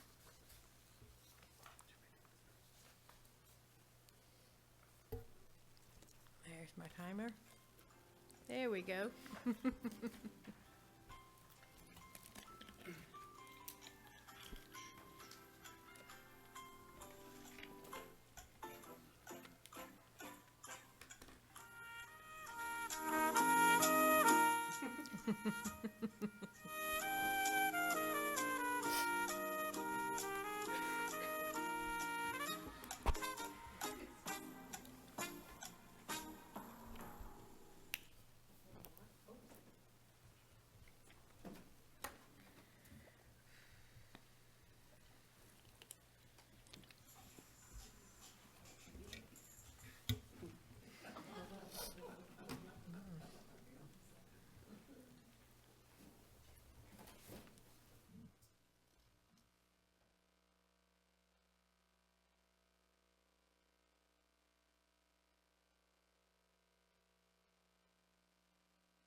Proposal. Seeing none, I thank you very much. I now close the public hearing. Now we move to take action on the district's proposal. It is recommended by the superintendent president that the Board of Trustees vote to approve the district's proposal as presented. Is there a motion to that effect? So move. Do I have a second? Second. Having a motion and a second, is there any discussion? So, if the board would like, at this time, Vice President Ramont could do a brief overview of the budget. Oh, No, not yet. Oh, We haven't gotten there No, yet. I saw it on the screen, and Oh, so no, I thought no, I was on the same no, agenda. not yet. When we get there, we definitely want that. I So- need to start over. So Vice President Ramont, you're not off the hook. You just. You're late for class, yes. She's getting Yes, we're moving along so you can get to class. Hearing no discussion. Student trustee, are you ready to vote? Yes. Your vote, please. Aye. All in favor? Aye. Aye. Opposed? I hear that is unanimous vote. The Board of Trustees hereby approves the initial reopener proposal from the Desert Community College District to the College of the Desert Faculty Association for 2018-2019. Now we get to the money. Yep. Do I have a motion to approve the fiscal year 2018-2019 final budget as presented? So move. Second. I have that motion and the second. Before we get to discussion, we would definitely like a presentation. Madam Chair, Vice President Ramont is here and would be happy to do a budget presentation at this time. And he is so ready that he's already in position. Thank you Thank so you. much. Thank you, Madam Chair, Board, Dr. Kinnaman, and colleagues. Want to take a brief moment and go through our where we're at with the budget. The item says our final budget. This is really not the final budget because, as you probably are aware, we bring budget adjustments to you every month. It feels like every Yeah, week. it feels like every week. That's catchy. And as we go through, you can see on our budget calendar that we're at that final budget adoption stage. We do a dual budget adoption cycle, and this is the final for our adopted budget. The biggest thing right now, as we look ahead, is we are now under the student-centered funding formula. That's the biggest change in community college funding in 32 years at least. And it's going to be a big change for us. And it's a change that's come on very quickly. And not everybody knows what the implications are necessarily, including us. And I think in some ways the Chancellor's office isn't really sure either. But we do want everybody to understand it. So we've been talking about it a lot. We brought it into, have brought it into a number of venues, and we've talked about it in the Enrollment Management Committee. We've talked about it with the Executive Cabinet, with the bargaining units and the Academic Senate. We'll be taking it to the full Academic Senate, and we just want people to understand the new model that we're operating under. And that new model is based, it's being phased in over 3 years, where the largest piece of it, and 70% this year of statewide funding, will be allocated based out on full-time equivalent students, which is the way it is now. So that part is less change. The big change with that piece is that now it'll be based on a 3-year rolling average of our full-time equivalent students, as opposed to the actual reported each year. So that's a big change on that one. Then the second piece that will be, it's based on counts of low-income students, and those are students that receive a Pell Grant, a BOG waiver, or if they're AB 540 Dreamer students. Then the last piece is then based on outcomes of how the college actually succeeds in what it does, and they're aligned with the Chancellor's Vision for Success goals. And so there's, I believe, 8 measures right now. Those are going to be evaluated and constantly changing, I'm sure, to a degree. But the good news is that we put a lot of things in place that we're already doing well on those measures. For this current year, only 10% of the statewide funding is being allocated on those. But over the next 3 years, that'll grow to 20%. So the final formula will be 60% on FTES, 20% on low-income students, and then 20% on outcomes measures. Could we have those again? So it's 60% be full-time equivalent students, 20% of the statewide funding formula. That doesn't mean that 20% of our formula or funding will be. It's how the state allocates it at the whole level. Now, we can get more of that depending on what our outcome measures are. So the percentage that we actually get may vary a little bit because it's going to be based on what they call pay points, or those things that were actually paid on the number of BOG students. A BOG student would be a pay point. And the same thing with the outcomes measures. So we have things like if we issue a degree or a certificate, that is a pay point. And so will be paid on a per dollar amount for those things. And then there's also add-ons if those students also happen to be low income, and it kind of goes on. So it's a very complex formula in a lot of ways. And so again, it's going to make it a little bit more difficult, I think, for us to be able to project forward and understand what we're doing, but because it adds in a lot more layers of data that we need to collect, and as we try to make some sort of projections on that. So we've been working hard trying to pull everybody into that. The Chancellor's Office has been doing webinars, and they're doing deep dives into the data. We've had a broad cross section of people from our college listen to those webinars to understand the formula, so that we can be best prepared for it. So in the meantime, as we are trying to budget, we're all fairly new with it, and so we're trying to get settled into it. So we're being fairly conservative on how we budget for revenues. So having said that, we've worked on a set of assumptions, and this adopted budget is based on what are called hold harmless provisions within the budget formula. The new funding formula pays you the higher of 2017-18 revenues with COLA added onto it, or your calculation under the new formula. So they don't want people losing money, and there's a 3-year hold harmless for districts so that everybody can kind of ease into the new funding formula. So the way we are right now, we closed 2017-18 with bringing our summer FTS back to us to try to capitalize. 17-18 is the high, or is going to be the base year for the new funding formula for the hold harmless provisions. So again, we want to have as high a base as we can for that 17-18. So we've brought in as many FTS to that particular thing as we're allowed, so that in that year that becomes our base mark. And so that's a strategy, but that means we don't have this summer's FTS to count towards this year. So it'll look like we have a dip in our FTS, but it's just the timing of when we actually count those. We're allowed to count our FTS for summer in the year that it started, or in the year that it completed with certain provisions. But so there's some strategy in that. But the way it is that we've built our budget is we tried to capture as much as we can for 2017-18, so that we know we won't go lower than that plus COLA. So that's kind of our base revenue right there.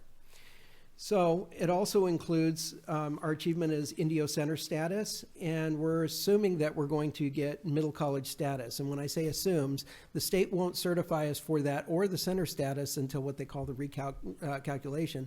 So we won't know for sure. They won't certify it. They verbally acknowledged it, but they said you won't see it in the certification until next February. So, and that's always the tricky thing with it's the tricky thing with community college finances, because you never know what you're getting for the current year until 7 months after that year closes. So we're always having fun. And so the message from the Chancellor's Office is that number will change, and it will always change. And now with the bigger piece of it being on performance, not performance, but outcomes measures, those outcomes measures are going to be based on prior year data. And so by the time we get it, it will be it'll be a good 7 months after the year closes before we see what our final numbers are, and that's likely to swing a little bit more in the future. So we're going to be watching that very carefully. So we want to be very careful about things. So now when I look at the actual other assumptions that we did, is we assume no additional base increase, and that's because the Chancellor's Office has used all the new money to fund the new funding formula. We've included an assumption of 6% growth in primary terms, but again, the way we're doing it, that won't affect our revenue because we're going to be based on 2017-18 plus COLA, most likely. The difference between our tentative budget and our adopted budget also includes the CSEA contract settlement, as well as the action that your board took to give those same provisions to management. But it does project deficit in our budget and out years. And that partially reflects some uncertainty in the revenue model. So again, we're being very conservative about that, as well as conservative projections for expenditures. So the numbers that we have on here is that for this year, we have a 2.71% COLA. Again, we put a 6% growth in there. Lottery numbers are actually coming up a little bit. We're getting reimbursed a little more for our for lottery. and that's been a help. You see a line, revenue shortfall. That's a projection from the state where they want to make sure there's a little bit of pad there in case there's not enough money in the system to cover all of the needs statewide. That usually is in the adopted budget, and in recent years, that generally goes away by the end of the year when they get the actual funds in from the state and they see that they've got enough money to cover everything. That's good, because it makes my stomach hurt. Yeah, well, in the past, when the economy was down, we actually did have revenue shortfalls because the local property taxes were not what was projected. So the big item that we continually wrestle with is the STRS rate and the PERS rate, and you can see that those are climbing very quickly. And PERS will top out around 30%. It looks like that was going from an 8% to a 30%. STRS will actually climb up to about a 20% and then drop back down to 19%. So we're actually going to see a little bit relief on the STRS, but PERS is going to continue to climb, which makes things very difficult. We used to always estimate for benefits for a classified person to be around 15%. Ultimately, it'll probably be closer to 50%, which is a very difficult thing. So planning for it is difficult, and staffing for it, it presents some challenges. And you'll see what the impact of that is for this next year, because just the change in the rate about halfway down this page where we look at net increases in expenditures, the retirement rate increases alone are going to cost us an additional $840,000. So that impact, it's been hitting us year after year after year since they started raising those rates about 4 years ago. And again, we'll continue for a little bit. So it does present some challenges as we project forward. We have been growing like crazy. And as we've been growing, we have been adding faculty. As you know, you saw the crowd we had in here today, and we continue to add positions. You'll see, like materials and supplies, what we have budgeted over what we spent last year was only $4,200. So that's not the big area of growth. It tends to be mainly to do with our staffing costs, which tend to run about 86% of our budget. So our total increases in this budget over what our unaudited actuals is about $6.2 million. So if we look at our unrestricted general fund, we have our estimated actuals for this year. We call them the unaudited actuals. And we can see that we're looking to, then last year we've had this, the line I like to point to is the increase and decrease in fund balance. It's like a household budget. If you're making more than you're spending, then you get to add money to your bank account. If you're spending more than you're making, you have to take it out of your bank account, and that's okay as long as you have a bank account there. As you can see in 16-17, we had a $670,000 or $670,000 deficit. Our closing this year was about $1.2 million deficit, and what we have in the current budget is about 2.3. And when we look at our projections in the out years, you'll see where that goes. So in our unrestricted general fund, you're going to see massive growth in our restricted programs. And that reflects a lot of the things, you know, the strong workforce dollars, the growth we've had in our student success programs, just a lot of different things in there. But you're going to see that we took in about $18.7 million that we earned. In our adopted budget, we've got almost $25 million available. And if you look, that's $10 million more than 16-17. So it's just astounding how much of a part the restricted budget is. So the combined budgets together, we're getting close to $100 million for this college. So that, you know, again, that's kind of the trend. The ending fund balance, again, this reflects that if you look at 15-16, you saw that huge bump up, and that's when the governor decided to pay down his wall of debt, as he called it. And so we got mandated cost reimbursement of almost $5 million of one-time money, and we had some other one-time bumps in there. So as you look at that, we had this big boost up, and we're steadily burning that down. And again, it's got to be a balance. You don't want too much ending fund balance because that means those resources aren't going to current students. At the same time, we have to have a good ending fund balance in order to make sure that we stay fiscally sound and that we're able to invest in future programs.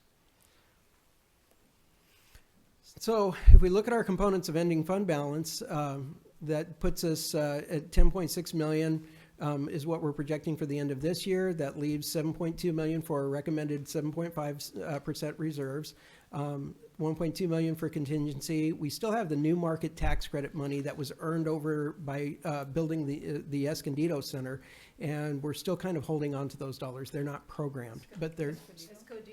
I'm sorry, Escondido, the Indio. I have this San Diego County mindset that I, every time I think East Valley, I'm thinking Escondido for some reason. But anyway, Nice work, but no. so Indio.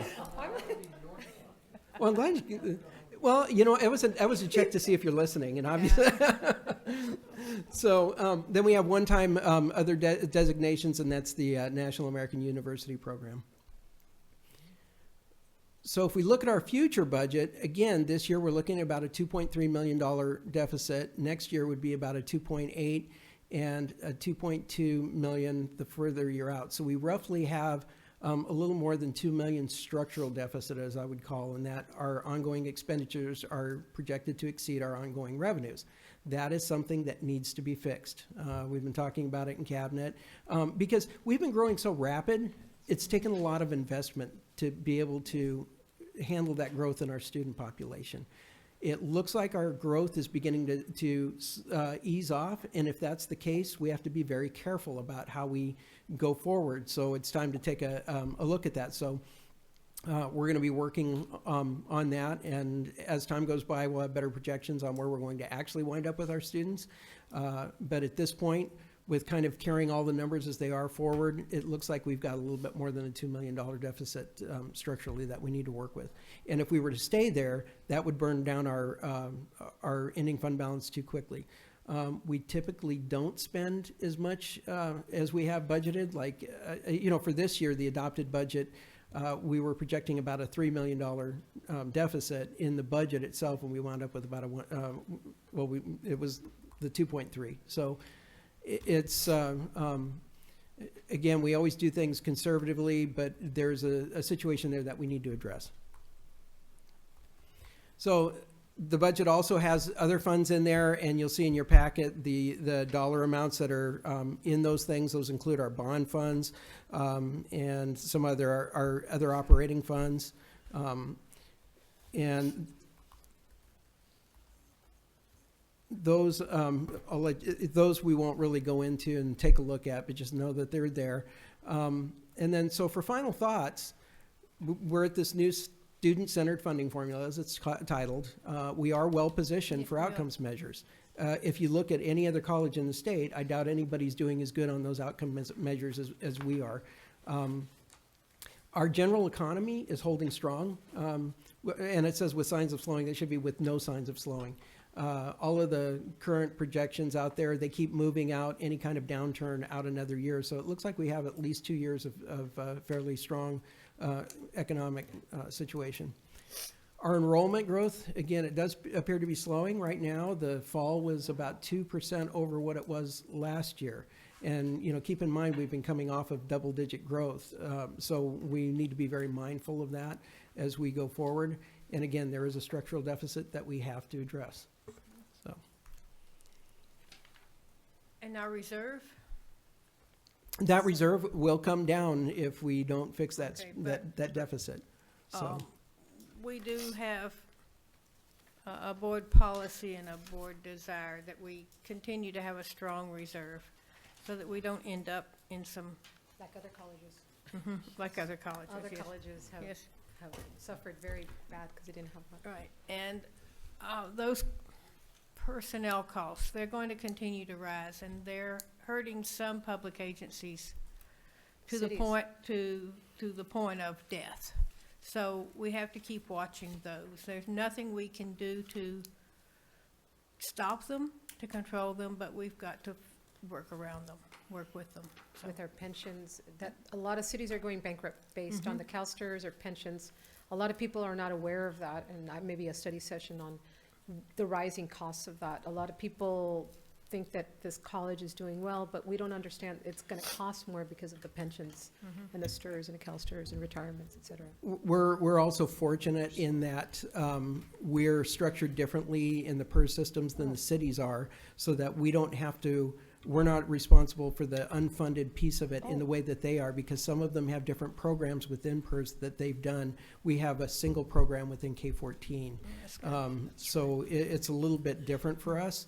And so we don't have the same sort of risk, but it certainly is an expense that we have to very much pay attention to, and it may not allow us to staff things in the way that we always may have in the past, so we need to be creative about things. John, do you have, or can we sometimes look at enrollment projections from our 3 major school districts? Oh, yeah, absolutely. And I will tell you that our 3 school districts have been flat or slightly declining for the last several years. What are their projections? Last I heard, they're running between 2% and 5% decrease for each of the districts. And I think that's a general trend. Even our Our district? I say that our district because you came from the same district that I live in. Yeah, they were the last one to stop growing, actually, and I believe their current budget assumes a 5% decrease, but they're expecting something more like 3%. For how many years? Well, as far as their, I don't know what their multi-year projections, what they're using as a factor, but until we start seeing significant building growth back in the valley, it's not expected, that trend is expected to continue where it'll be fairly flat. So we could be looking at that same scenario. yeah, I think that the thing about it is, though, is that it's been in place for a long time. We've been able to capture a lot of unmet need in order to be able to serve our students, and that growth has come out of that. And we believe that there's still a lot of capacity for growth for us. Say in the East Valley, there's still a lot of capacity of growth because we continue to market to that population, but I believe that the realization that actually college is for them is just coming into its own, and things like our family night will continue because our mindset is large extended families, and so I think that is the way to reach, because we care what our TIA thinks. You know? And I might mention, we are looking at piloting pledge programs towards some piloting with some programs. I'm looking at Dr. Neary. The pledge program with some of our CTE offerings and certificate programs. Also, we are looking at the reverse, what is that called?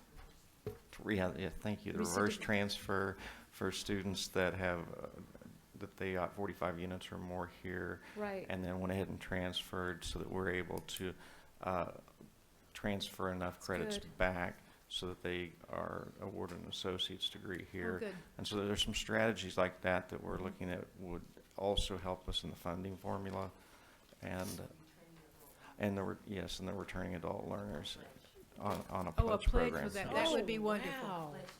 So Wonderful. a pledge for those younger adults who couldn't afford it at the first time. And then the older, Say it Dr. again. John, And older. So right. this is wonderful. So we're looking at these people who are older that are going to do a pledge program. That's What we're trying. When do you see this into fruition, Dr. Neary? Am I in trouble? Details of what Am kind I in of- trouble? Yes, you're in big trouble, but you usually are. That's great. That will be great It's because still in the people that had blender. families and Yes, single and women. put off going to school will Take now care of be able family. to do that. So I hope we can, sure that depends on the kindness of strangers, but our donors are wonderful people. Even those people that were cut off from their education during the recession that haven't Yes. bounced back yet. Even though Yes. it seems like it's been a long time, it hasn't for many. Right. Any other questions for John? John, I just have a quick question. I know maybe my other trustees know, or the president, but I've never heard of all these little funds. On the other funds, I see Child Development Fund 33, Special Revenues Fund 39. other benefits, They- 69, They've student been I mean, there, but they've not been presented this cleanly and this nicely. have we ever, is that, this is really important, these funds, so, and. They are. So, do we ever, are they in our packet, or are they? Yes, they are. They're there for your approval. And the major funds are that child development fund. That's how we run our preschool program. Right. They're separate. The Fund 39 is kind of fun, a fun one because that's our kiosk program. Right. And that sits by itself. The Right. big ones are the capital outlay projects, Yes. which is primarily redevelopment, and our bond program, and that's Fund 43. The others are something of technical funds, as, for example, Fund 69 and 79, that's funding our post-employment benefits liability. And then there's a couple of small funds with that have to do with student body that are fiduciary funds that we have to keep outside the general fund, but we have to track them separately. Where do grants go? That goes into our restricted fund. So Okay. when you look at the front page, you see combined restricted and unrestricted. Those are general fund. Those grant programs are part of our general fund, but they are split out between unrestricted and restricted. And they are in our restricted program, and that's where I said that we've jumped up so much of almost $25 million in revenues coming up this year. And those are all our federal TRIO programs, the Upward Bound, strong workforce, you name it, any of What those. about some of the science department grants? So if we have a grant, like an NSF grant, or some of that would all be accounted for in there because they have In to the be kept restricted? separately, yes. And they have their own requirements.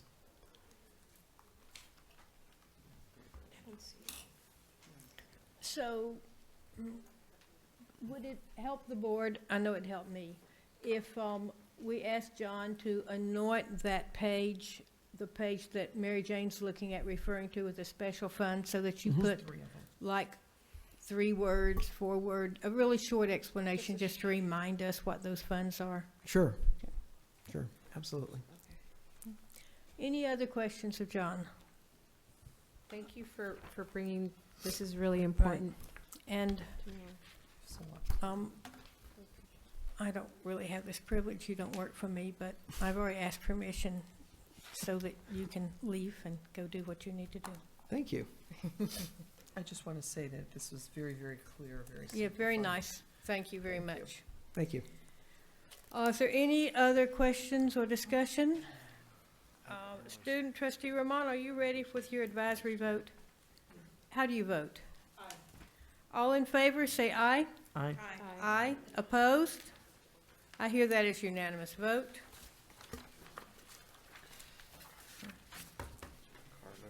Okay. Carlos, do we need you?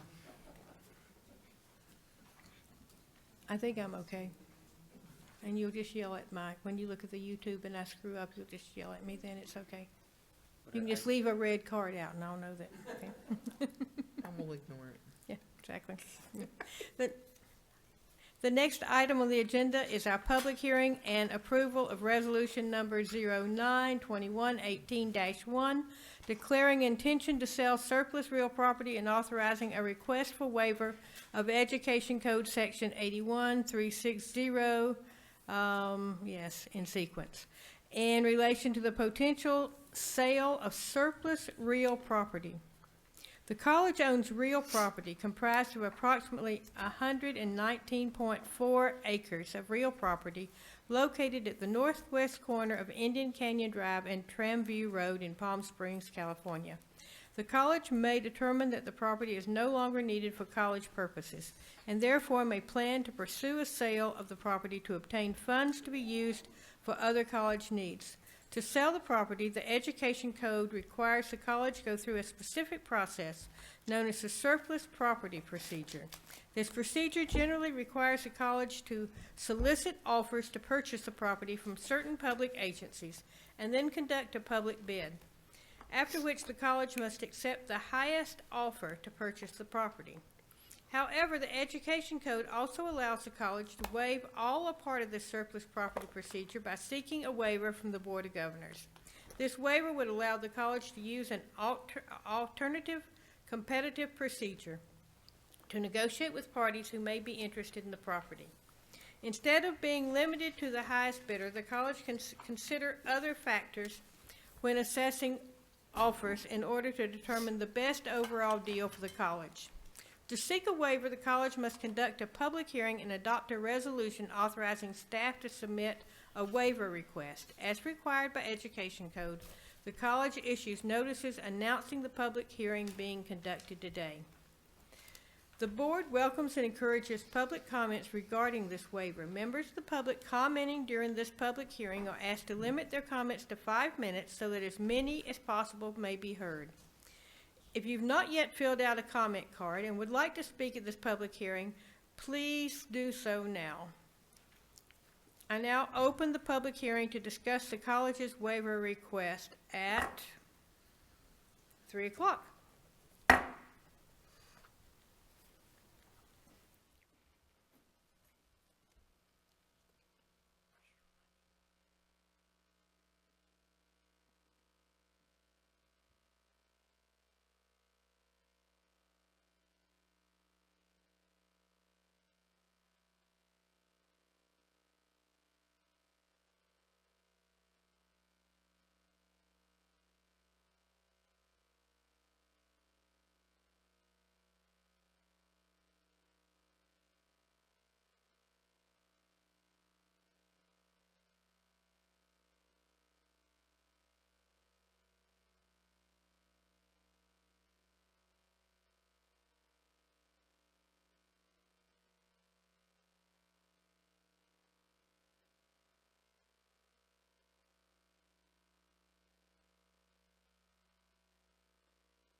Again, I invite anyone that's present that wishes to speak at this hearing. Hearing none, I now close the public hearing at 3:02. We now move to approve of resolution number 092118-1, declaring intention to sell surplus real property and authorizing a request for waiver of Education Code Section 81360 in relation to the potential sale of surplus real property. Do I have a motion to approve resolution number 092118-1 as presented? So moved. Second. Okay, Sorry, let him. okay, that was Fred that made that motion and I Bonnie second. that seconded it. Is there any discussion? Yes, Madam Chair, I'd like a little bit more of an explanation on how the process will work. So once we take action, there'll be a waiver.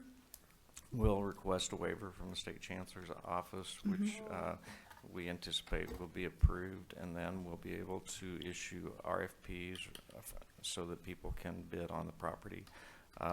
Those RFPs will come back in, and we'll work with council that's been working with us on this as far as the type of criteria for determining award of the property, depending on how the proposals come in, and if there's multiple proposals.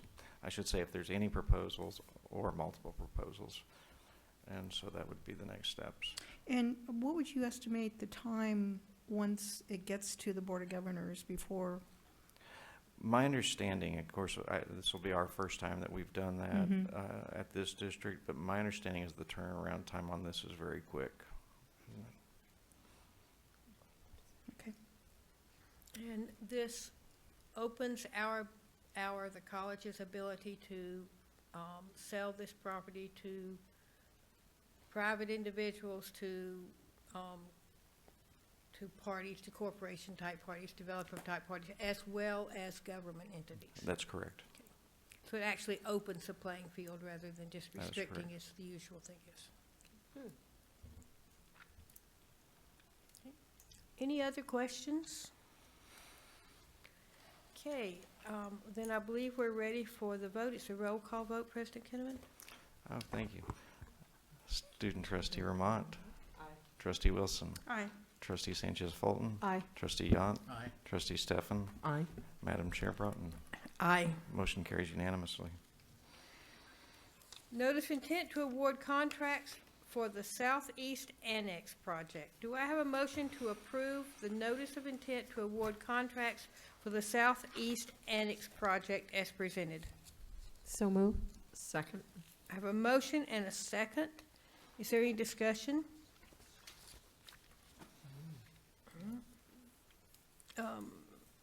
There were some questions among the, but some trustee asked about this agenda, not particularly this item, but about contracts and what the contracts or the purchase orders were for. I appreciate the response that we got. It makes it, sometimes you read it and you go, oh, I wonder what this really means. It was nice to know what it really meant. Okay, we're ready for the vote? Okay, student trustee Vermont, what is your vote? Aye. All in favor, say aye. Aye. Aye. Opposed? I hear that as unanimous vote. Student learning, 1801 public hearing for Desert Sands Unified School District, CCAP. Okay. California Code of Regulations, Section 76004B requires the governing board to hold a public hearing prior to adopting or entering into a CCAP partnership with a school district partner that is governed by a CCAP partnership agreement. At our August board meeting, the board presented the dual enrollment partnership agreement with Desert Sands Unified School District, CCAP, as an informational item. I believe that I should have said that the board was presented the dual enrollment partnership agreement with Desert Sands Unified School District, CCAP, as an informational item, and will now hold a public hearing. Each speaker will be allowed a maximum of 3 minutes per topic. 15 minutes shall be the maximum time allowed for public speakers on any one subject, regardless of the number of speakers at any one board meeting. At the discretion of the majority of the board, these time limits may be extended. The Board of Trustees now opens the public hearing. Can I ask you a question? No.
Again, I invite anyone that's here that wishes to speak to this item to please come forward.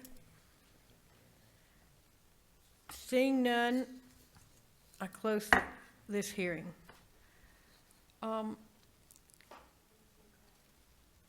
Is there, our question is there any action on this item? Yes, I would say that we would need a motion and a second Okay. to continue, and then we can go into discussion. Okay, so I'm looking for a motion and a second to approve this dual enrollment item. So move. I have a motion, do I have a second? Second. Okay, I have a motion and a second, now we can have discussion. I believe Bonnie should speak first. Yes, I'd like to recuse myself from the discussion and from the voting on this, as I'm an employee of the Desert Sands Unified School Okay, District. so I believe this is going probably a step too far, but do you wish to That's step okay. away and Yeah. leave the room? No, I don't want you to leave the room. I'll You just want to step if that's away? all right, Okay. just step away from it. I'm just confused about this document because we're looking at a document that was signed by the district in September 17th, and it begins by saying renews automatically. So what are we doing? Okay. Would you like to speak to that, Mr. Baker? Oh, there we go. So this probably should have come twice back in 17. It's supposed to go simultaneous, so it's supposed to go to the board as an information item, and then come back the very next meeting for it to be approved officially. That did not happen. It went to one board meeting back in 17. Oh. So we had to start over with this process. Oh. Okay. Okay. Thank you for that clarification. It should have Is, been clarified in the staff, Yeah. it should have been clarified beforehand, part of the report. okay, so, perhaps in our minutes, we can insert a clarification as to why this came forward again, that we missed a step and we needed to come back and revisit it in order for it to be an official legal Yes. agreement. I just did not understand. No, I can see Yeah. that. So, are there any questions or discussions about the glories of dual enrollment? Well, I'm in favor of this, but I'm concerned. So the students that were taking it last year, I'm assuming, this was enacted. So the students that were taking it last year, it would not impact their credential, That's my but it concern. would impact our funding for not being able to be Yes. funded, since it did not Got come back it. to the board two Okay. times. Okay. So, So if this were questioned, Yes. our funding could be in jeopardy. but Well, we It never. probably is no. just a, We never received funding Yes. because we did not have the two steps, and that's why Vice President Baker's bringing it forward with the two steps, so moving forward that we will be able to receive good funding. job. So this was new, fairly new. AB 288 was Yes, it fairly was. new. Mhm. And so, I think it's taking some time for colleges to figure out how to go through this process up and down the state. And because there are many different variables you need to look at. But for the college to be able to collect funding, this is the first big step in the process. And the high schools are doing it the same thing. So it's going to their trustees as well. their Right, boards. but we already approved, if we don't recall, my fellow board members and staff, that we approved this for Palm Springs Unified. I'm concerned about those well, remember, it went to our board and we approved it already for Palm Springs Unified. That went through? And so now this one just didn't go through? I mean, I'm just concerned. It doesn't impact their ability to collect credit in any way. No, that part of That's- it doesn't impact the students. It's only the Just district's the ability to collect districts. apportionment from our state if Okay. we want to. So it doesn't impact the students in any way. That's my concern, Yeah. okay. Right.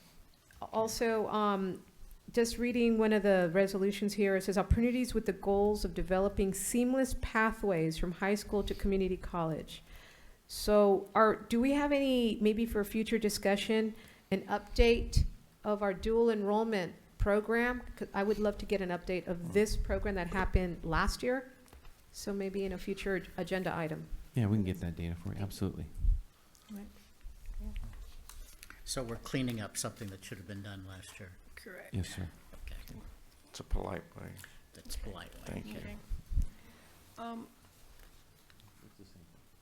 Okay, yes, I think, especially as our dual enrollment program grows and matures, I believe that'd be a good study session item for us, because we'll better understand it. We can better explain it to people that ask us, and can hopefully promote this program, because, you know, I truly believe the earlier a student has a college experience, even if they come to college, that's why I'm so happy with the robotics and the CODE programs, is the sooner you know you can go to college, the sooner you start internalizing it and actually show up. And I'm a shining example of that. No, and that's good, because it's really evolved. I mean, originally concurrent enrollment was for Yes, getting yes. ahead, and then now it's about, you know, serving underrepresented students.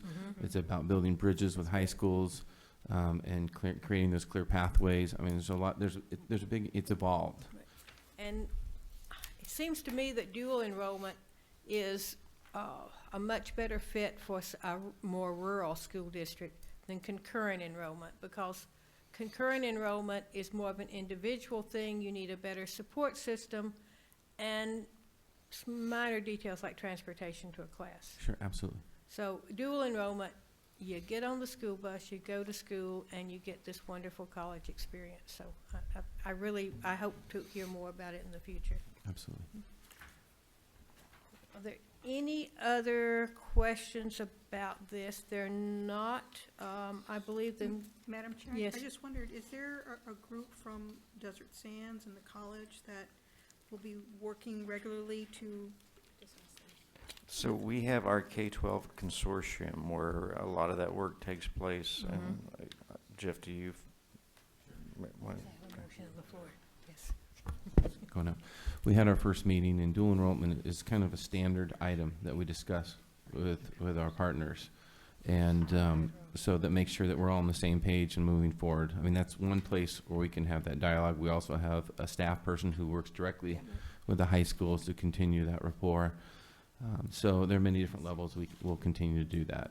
And we'd like to, you know, continue to grow and expand, as long as it supports, you know, the students. Yes. So as I said before, this is what we stand for as a higher education. This would be great to always get a future update in the future, and Absolutely. just letting us know, hey, how we're doing. Is this, you know, because this is affecting our high school students. I know it has affected, a lot of students have told me, I'm just talking about Desert Hot Springs when we first started. They're now transferring to these I mean, this is a success. I want to hear it. This is real success. This is yes. real success. This is a real Right. proactive, really bringing out the students to be our main goal, to enroll in a community college and attend, and makes them successful. This is what we are. So I would always love to hear an update on this. This is what it's about. Well, and it also addresses the Ed Master Plan goals #1, and I'd say goal #4, community partnerships, instructional design and delivery, amongst other things, strategic plans. So Yes. it's really supportive of many facets of And what we many, do. yes. Do we know when Desert Sands will be addressing this item? I didn't hear that. Do you know when Desert Sands will be addressing this item, their board? Not off the top of my head, but I can find out if you would I like was just to. curious Yeah. if you do. But we have been working with them to make sure it's going, and I've been Forward. seeing emails that it's, between our staff person and the representatives at each school saying, yes, it is moving forward. Okay. Okay, so I confirm with Bonnie that we really have had a motion and a second on the floor, so I believe we are ready for a vote to ratify this, of this program. So, student trustee, are you ready to vote? Yes. Does this require public? Well, no, this was our public This hearing. was the public hearing. This was okay. the public hearing. We have another public hearing. It's not in my notes, but I know we have it, so Got we it. just do a replay. Got it. Student trustee? Aye. And for reminder for the public, trustee Stefan has stepped away from this vote, so she will not be voting. All in favor, say aye. Aye. Aye. Opposed? I hear that it's unanimous vote of the 4 trustees that were voting. Bonnie did recuse herself. 1802 is a public hearing for Palm Springs Unified School District. So I'm going to flip back and replay this. The California Code of Regulations, Section 76004B, requires the governing board to hold a public hearing prior to adopting or entering into a CCAP partnership with a school district partner that's governed by a CCAP partnership agreement. In our August board meeting, the board presented a dual enrollment partnership agreement with Palm Springs Unified School District as an informational item, and they will now hold a public hearing. Each speaker will be allowed a maximum of 3 minutes per topic. 15 minutes be the maximum time allotted for public speakers on any one subject, regardless of the number of speakers at any one board meeting. At the discretion of the majority of the board, these time limits may be extended. The Board of Trustees, I've lost my gavel, now opens the public hearing.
Again, I invite anyone who wishes to come forward and speak to this item. There being, seeing no one that wishes to speak, I thank you for your interest and I close the public hearing. I would entertain a motion that we approve the Palm Springs Unified School District CCAP. Do I hear such a motion? So move. Okay, I have a motion and a second. You choose your poison there. And we're ready for discussion. Is there any additional discussion that we didn't discuss on the prior similar agreement? Except Mary Jane gets the benefits of this one. No, I get the benefit. No, I'll be this, part of this. oh, you get to be part of this, yes, true. Okay, No, I get to be here, a part of this, so I'd like to make some comment. oh, okay, make a comment, make a No, comment. I'm just glad to see that we have a large number of course offerings at both of the districts, and I wish we could include the third district. Public school district that we have in our. Yes, and this is public information. Would it be appropriate if I shared it with trustees of other school districts? Okay. Okay. Sometimes when you can hold something in your hand and look at it, and you can say, gee, this district's doing it and this district's doing it, we need to do something as well. Then you can think about it in a different way than just some idea that's floated by you. Any other discussion? Student trustee, are you ready for your vote? Yep. How do you vote, sir? Aye. All in favor, say aye. Aye. All opposed? That'd be 5 board members voting in favor. The next item is the study session, annual grants report. So I'd like to ask Pam if she would like to come forward, and whomever else would like to join you. Talk about saving the best for the I'm saying. Oh, look, I rude. know. So good afternoon. Good afternoon, Pam. Thank you very much for the opportunity to provide you all an update about institutional grant activities and outcomes across the past academic year. I think everyone knows, but I want to make sure that I introduce Caroline Maloney, the Director of Institutional Grants. Caroline has led the charge to refine grants development, approval, management, and tracking processes at the college. And this work has enabled the college to better understand how grant funds impact the college, to align strategic grant activities with the college's success initiatives, and to build collaborative team approaches to solve problems and create innovations. Although Mr. Ramont is not here, I do appreciate his teeing us up for this presentation. To be effective, grants development must be a thoughtful process that aligns external funding requests with achievement of the college's strategic master plan, education master plan, and accreditation standards. A fundamental principle is that our pursuit of grant funding is not about chasing the available dollars, but is about chasing success. Grant activities impact every facet of the college, from institutional planning and operations to academic programming and student success services. Grant-funded projects create opportunities to explore innovative approaches and evidence-based practices that enhance student success. Our grant-funded projects are evidence of the creativity and innovative spirit across the institution. Between July 1st, 2017 and June 30th, 2018, the college submitted 24 grant and categorical funding requests and received awards for all 24 projects. Dr. Neary, that's 100%, right? From a student success and learning perspective, the $12 million in new external funding enhances key programs and services by supporting faculty and staff costs, to mitigate pre-collegiate financial and social barriers, to improve college readiness, to promote post-secondary access and retention, and accelerate student achievement of educational goals. From an institutional perspective, these funds enhance planning, the achievement of strategic goals, equity outcomes, and the college's ability to provide student support services, purchase supplies and equipment, and promote professional development. Several years ago, the college looked at the indirect costs from all of the grants at the institution and was able to leverage those funds to create 2 full-time positions to support the management and oversight of grants. The grants director, Caroline, and the grants technician, George Rodriguez, in physical services. For the first time, this allowed the college to create a grant infrastructure, improving our ability to identify, assess, develop, submit, and track grant and categorical funded activities. The work that Caroline and George do every day promotes the college's fiscal stability by enhancing programs and services without impacting the college's general fund. I'd like to provide you just with a quick overview of the total $12 million in new grant and categorical funding. I'd also like to just comment that I will hand you all the remarks at the end, so that you will have all the data. You don't have to take, I apologize, I should have said that in the beginning, but as I started to see the flurry. That answers your question. And since I haven't been advancing, I also haven't been advancing the thing. That's you. I'd like to provide you just with a quick overview of the total $12 million in new grant and categorical funding received in 17-18. About $3.4 million was allocated to the delivery of adult basic education and improvements in college readiness. Approximately $4.5 million strengthened admissions, counseling, student services, and the creation of guided pathways. $3.6 million supported local and regional career technical stackable certificate programs for our students, displaced workers, and adults with low educational attainment. $1.3 million provided our Pell-eligible student parents with subsidized or free child care services. $250,000 was dedicated to aligning regional 2-year college health sciences education and supporting licensing testing fees, and $150,000 supported access, retention, and completion outcomes for underrepresented students enrolled in STEM education programs. I'd like to ask Caroline now to share with you some of the specific impacts generated by the grant and categorical projects. Thank you, Pam. I am always amazed every day by something new we learn or improve as you, George, and I work to advance COD's grant process. Through diverse grant activities, the college is testing boundaries and strengthening its ability to enhance the lives of COD students. The projects presented today illustrate how grant and categorical funds can generate significant college-wide benefits with little or no effect on the college's general fund resources. More importantly, projects and their outcomes are succeeding in achieving strategic and education master plan goals and accreditation standards. Let's start with Goal 1. The Board of Trustees and Dr. Kinnaman prioritize student success and completion as COD's #1 goal. Grants and categorical projects have responded to this mandate, are alleviating barriers, and generating significant outcomes toward achievement of student success. Two key funding programs supporting these goals are the California Student Success and Support Program, SSSP, and the California Child Care and Development Program. In 2017-18, COD received about $3.6 million from SSP alone.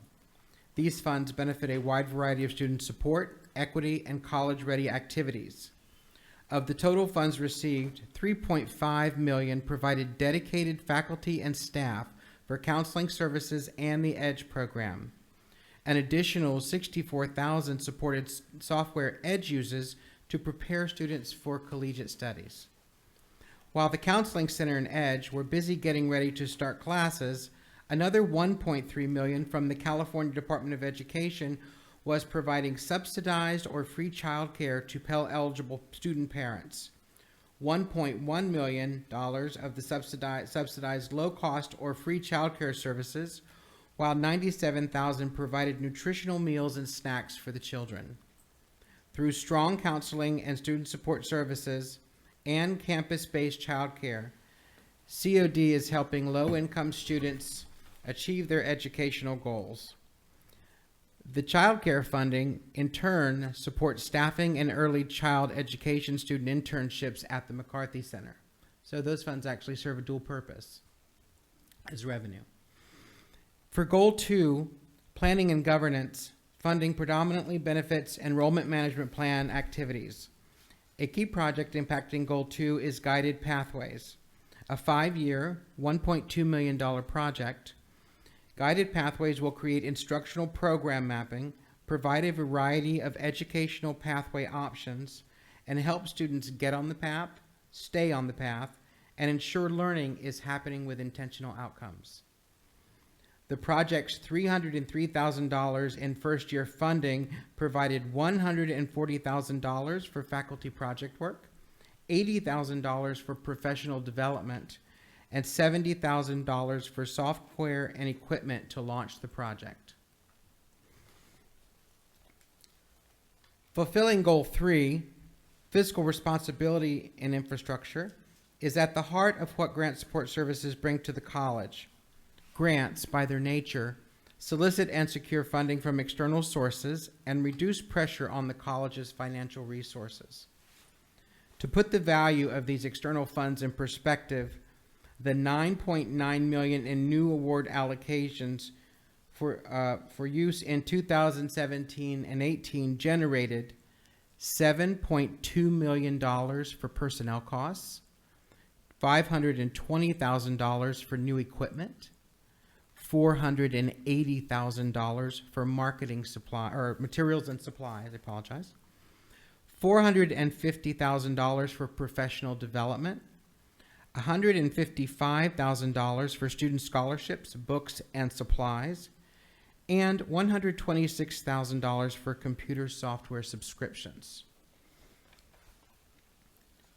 An additional $725,000 in 2016-17 carryover funds enhanced the previous mentioned funding allocations.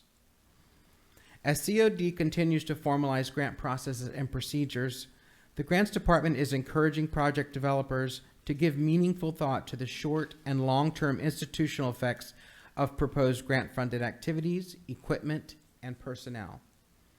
When budgeted and managed correctly, grants have little impact on college resources. In some cases, they can generate their own income and institutional fiscal improvements through enrollment increases or replicable innovations.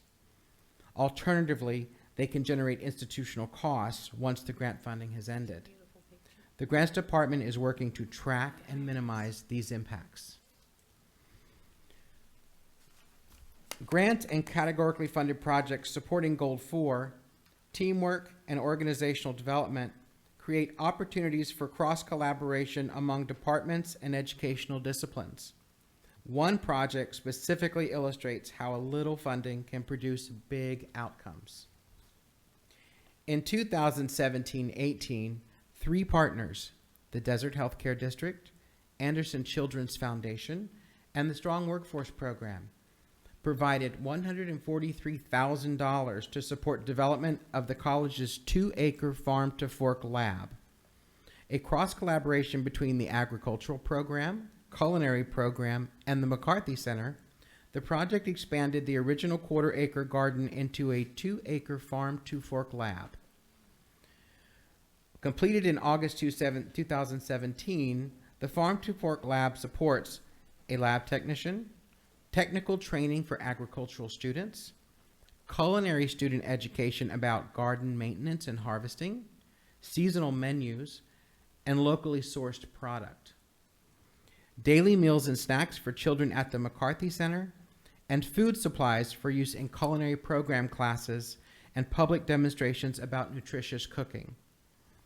By reducing the amount of fruits and vegetables needed from outside vendors, the project is also reducing college costs while expanding educational opportunities. Projects supporting Goal 5, Economic Workforce Development and Community Outreach, provide opportunities to create regional partnerships, generate broader impacts, and market COD programs and services. In 2017-18, COD generated $2.5 million from the Strong Workforce, Prop 39, and Perkins programs to enable COD to engage the community and support change through career and technical education. $850,000 dedicated to instructional supplies and equipment were used to create a mobile HVAC lab and offer vocational technical training at Amistad High School. The mobile lab offers students access to career education pathways where they can gain useful skills and improve their quality of life. COD also acquired a mobile solar grid that is currently being used by the Building and Energy Systems Professional Student Outreach and Engagement. Using Strong Workforce Program funding, the college is in the process of developing a new solar wind curriculum to offer both a non-credit training solution for incumbent workers and vocational educational opportunities at regional continuation high schools. In terms of community outreach, the adult education program and other grants have generated about $72,000 for COD marketing, advertising, and printing. This increased need for design, brochures, flyers, and other printed material media is being supported by the Office of Institutional Advancement to promote consistent branding and messaging. I hope this report provides you a glimpse into the work Pam, George, and I are doing collaboratively with the various grant project managers, faculty, and staff to support strategic COD priorities, help the COD community better understand the responsibility of grant funding, and to tell the financial story of external grants and categorical funding received by COD. Thank you. Fascinating. Questions? No? Sure, certainly. Madam Chair? Sure. I'm not the, Oh, Madam Chair. are there any questions? Thank I'm you. sitting here I'm soaking looking it at in you. there. Yes. Questions? May I address? Yes, please. Thank you, Madam Chair. Thank you. First of all, I want to thank Carolyn, and I want to thank Pam, and I want to thank Gregory for putting, did I say? George. I'm sorry, where did I get George? Where did I get Gregory? It takes a village. I hate to say that, that's like, but the hard work that all of you put in to make us, the family of the College of the Desert, look good is wonderful. This was just a glimpse. But just what I would love to see maybe in the future, Dr. Kinnaman, is this is a glimpse. And I would love to really see just something, maybe I missed it in my packet, but just the grants, the work that has been done. I mean, I'm seeing just 5 pages. Oh, She has her hand out. oh, thank you. She knew that we'd be busy You know flipping you would- through it. She knows her students. And I'd like to She makes also them behave. build on that. The other outstanding work that they're involved in that's not grant related is like working on applications for Aspen and for Bellwether Yes. and other types of recognitions that aren't directly attributed to a request Thank you. for grant funds, but also they They're write definitely them in a very similar manner, and ultimately there may be money attached to it, but they get involved in those activities on a regular basis as well. Madam Chair, if I may, I also please. wanted to recognize the efforts in working with our local grant funders. Particularly, you spoke about the Farm to Fork Lab. And I really am appreciative that you've reached out to local grant funders, and I would like to see us do more of that. As you know, County Mental Health has a lot of funding. First by Riverside, I mean, you know, Regional Access Project Foundation. I think we need to do more work with our local grant funders if we can, to form those partnerships that are very key to the success of COD. That comes with a two-edged sword. You know, you do the grants, you also have to do the reports. And I realize that that's a lot of work. So I really want to commend your staff, because it's not only just doing the grant application, it's doing the reports that are required to get the funding. So my hat's off to you. That's a tremendous amount of work. It's a tremendous amount of work to gather all the information to put together the application in the first place. So hats off to you and your staff. You're doing an outstanding job, but would like to see those other areas addressed. I just do want to thank you for the compliments, but I really do want to say that our office facilitates and helps and reminds and nudges and nags sometimes, but really all those deans and the project directors and faculty and staff are the ones who do the heavy lifting. It is our job to assist them. Please. What is the procedure for a faculty member to get a grant approved, or what do they start with? Where do they start if they want to do a grant? So, like many procedures and processes, this is one of those that is in constant evaluation and assessment and improvement. And we are working on improving the process. But the process as it stands right now is, and we've just worked on this summer and have presented it in the various constituency and stakeholder groups. There's a concept form that a faculty member or a staff member fills out that indicates the funding source, what the funding source can be used for, and the concept that makes sense for College of the Desert in terms of utilizing those dollars. And that concept form requires that the concept align, as you heard us talk about the grants, the goals, our strategic goals and our Ed Master Plan goals, and also now our Vision for Success goals. So they need to show that alignment. They need to explain the impact, both positive and negative. As Trustee Wilson said, there are oftentimes things that come along with grants that have an impact on the institution that are not just, here's the money, do your work. So they need to do the concept form, which goes to each VP and then goes to the executive cabinet for their review and either a determination to move forward or not.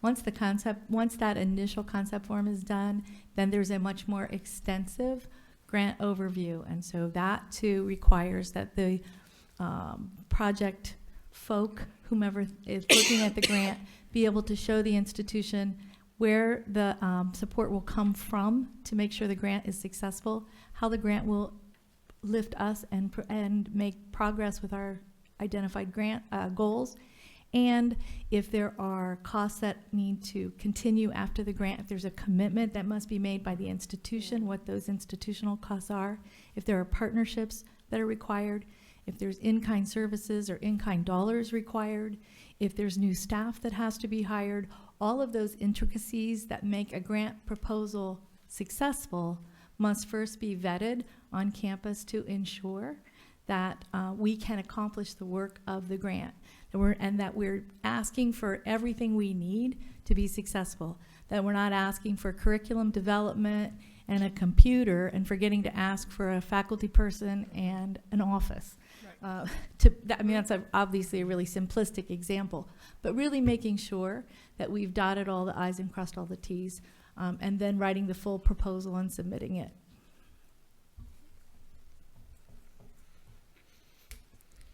Any other questions? This was exactly the information that I had hoped for. It gives us a feel for the other money that comes in and how it's distributed and how our staff and faculty go about finding and requesting the help, and what your role, and Caroline writing grants is just the most thankless task in the world. That's right. But I appreciate that you do it because it changes a lot of lives.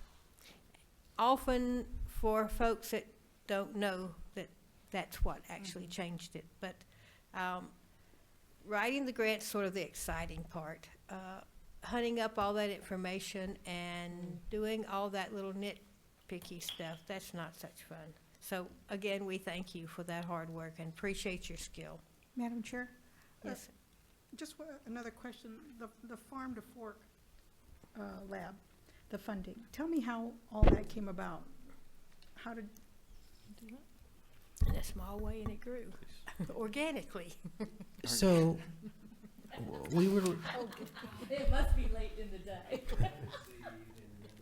And then it grew. Okay, everybody's on board now. so we started working with the McCarthy Development Center because they were talking to Culinary about sharing some of the garden space. But ag is, and it is a lab space. So the agricultural team was brought in, and they were looking for the local funding sources. And of course, Diane Russum is very active with local sources. And Zarella is very competent in terms of the strong workforce. So it was just a matter of listening to a vision from the group, helping them identify the right sources that were available, and making the funds available to execute their vision. But So it you really, that's probably a question for the departments, Yeah. because they were instrumental, and what I say often is that I can articulate the story that you want to tell, but I can't tell you what that story is. And they were very clear about their mission, and we made sure it was aligned with the college outcomes as well. Is that ongoing, that Farm to Fork, or is it something that we've done? It's an ongoing project. That's wonderful.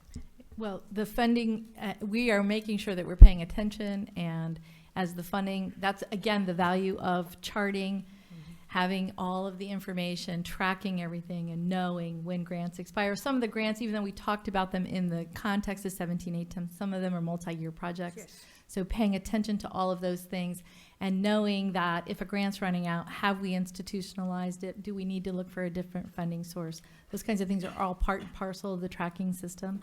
And I realize it's the end of the day, but I have to say, Farm to Fork, one of my favorite things about that story, the key players are Jeff Place, Diane Russum, Chef Azer, and Chef Bruno, who's the chef at the Child Development Center, all 4 College of the Desert alumni. Wow. Yeah. And I guess that's one of the things I wanted to highlight is that you have some folks there like Diane who are very familiar with the local resources. Yes. And maybe somehow we need to get more of that information out to everyone else, that there are local resources, Right. that can be accessed. you just happen to have someone there who is very knowledgeable and knows. Diane will put in the same amount of work for a $500 grant as for a $500,000 grant. She's amazing. Yeah. Thank you, Madam Chair. Any other questions? Thank you for a great presentation. Thank you for sticking with us At the for to the end of this meeting where we had so many public hearings and other things. So thank you so much. Well, we're glad we could end your meeting on a high note. Well, again, you did indeed. Future agenda items. I'd like to go down the table and ask for future agenda items. Student trustee? Yeah, I'd like to hear a report about the Edge and Pledge programs to figure out what our statistics are on that. I'm interested to see how our second year went. And I'm also interested to hear about guided pathway, what we're, Yes. our current situation on that. I'm very interested in that as well. Thank you. Guided pathways. Aurora? I believe we're having a presentation on the foundation at some point along the line, aren't we? Okay, so that's, yeah, that's in the queue.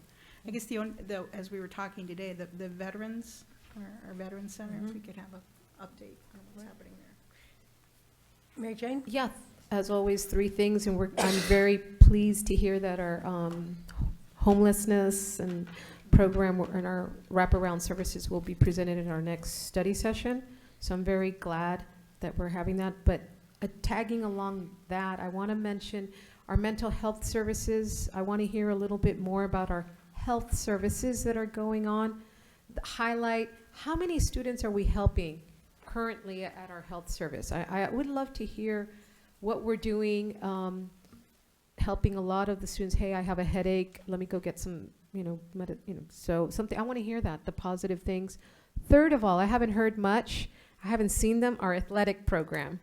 I know I've been hearing it a lot in the community and in television, but I really would love to hear our athletic program. Our football season is on. Just wanted to hear all that. I think this is something that intercollegiate sports are always important while you're going to school, and it builds leadership. That's really important. And thirdly, the most important one that I've very, very passionate about is our transportation. I really want to get an update how we're doing. Right.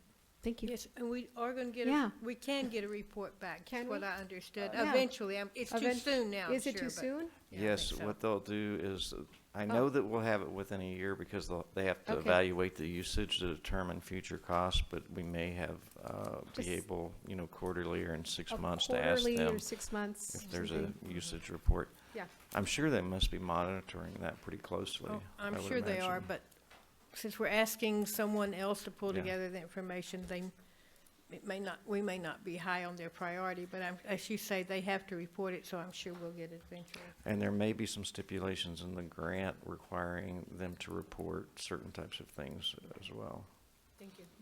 Yeah. Fred? Dr. Neri had to leave, so let me address this to President Kenneman. I'm sure this was done for the accreditation self-study, but could we pull out the enrollment projections? We know that everyone who will attend College of the Desert for the next 15 years is already born. So could we look at those projections, different projections as to what it looks like, say for the next It's a good question. 10 to 15 years? I think that's a good topic. In fact, I know the Enrollment Management Committee, I'm not sure how far they're going out on forecasting and those types of Maybe things. not 15 years, But it would be good for us to probably open that conversation Yeah. up a little bit, and so Yeah. we're all much more familiar. A little bit more, we feel a bit more confident if we know what those projections are. Yeah. Different scenarios. Certainly. Good Did you question. have something you wanted to add? Yeah, feel free. Yeah. Thank you, Dr. Kinnaman. I think there are many variables that impact enrollment Obviously. management. And so we'd be happy to talk about the different types of variables and how we plan to address those, because that's also part of the forecasting. I mean, it's not just about how many students will be there. It's what are our strategic plans Correct. to maximize enrollments and generate the most FTS for the institution. Correct. And so those are critical discussions that are ongoing, but we can definitely address that. I just lived through a very bad example. State University of New York went on a massive expansion program for students who Yeah. never existed. And no one ever looked at that. Yeah. Wow. Well, and then Vice President Baker is one of the tri-chairs of our Enrollment Management Committee, so he can carry that back to the Absolutely. committee too. So, thank you.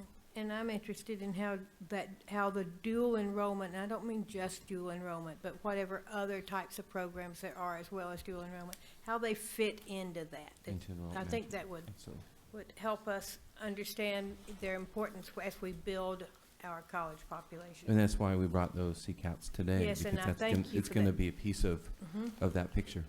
Yeah. Absolutely. Yeah. Bonnie? And then what I'm interested in is, I know that just prior, when the recession was just beginning to get started, we were looking at ways to offset the possible deficits that we felt were coming. And I'd like to have a study session on structural deficit and ways to help fund that and alleviate some of the problems that we could encounter with that. Sure. That's all. I think we covered everything. I think I've we written covered down. everything. All We my- covered all my notes and Everybody Bonnie's else's set too. of notes, so I think we're good there. Seeing no more business on our agenda, I would like to close this meeting with a moment for us to reflect back on the changes in our country since the original 9/11, and help us remember this is International Day of Peace. So it's a good time to think back and to appreciate our public service individuals. We often thank our veterans for their service. I think we also need to thank those public service individuals, those public safety folks that in our community, fortunately, many of them are roadrunners. So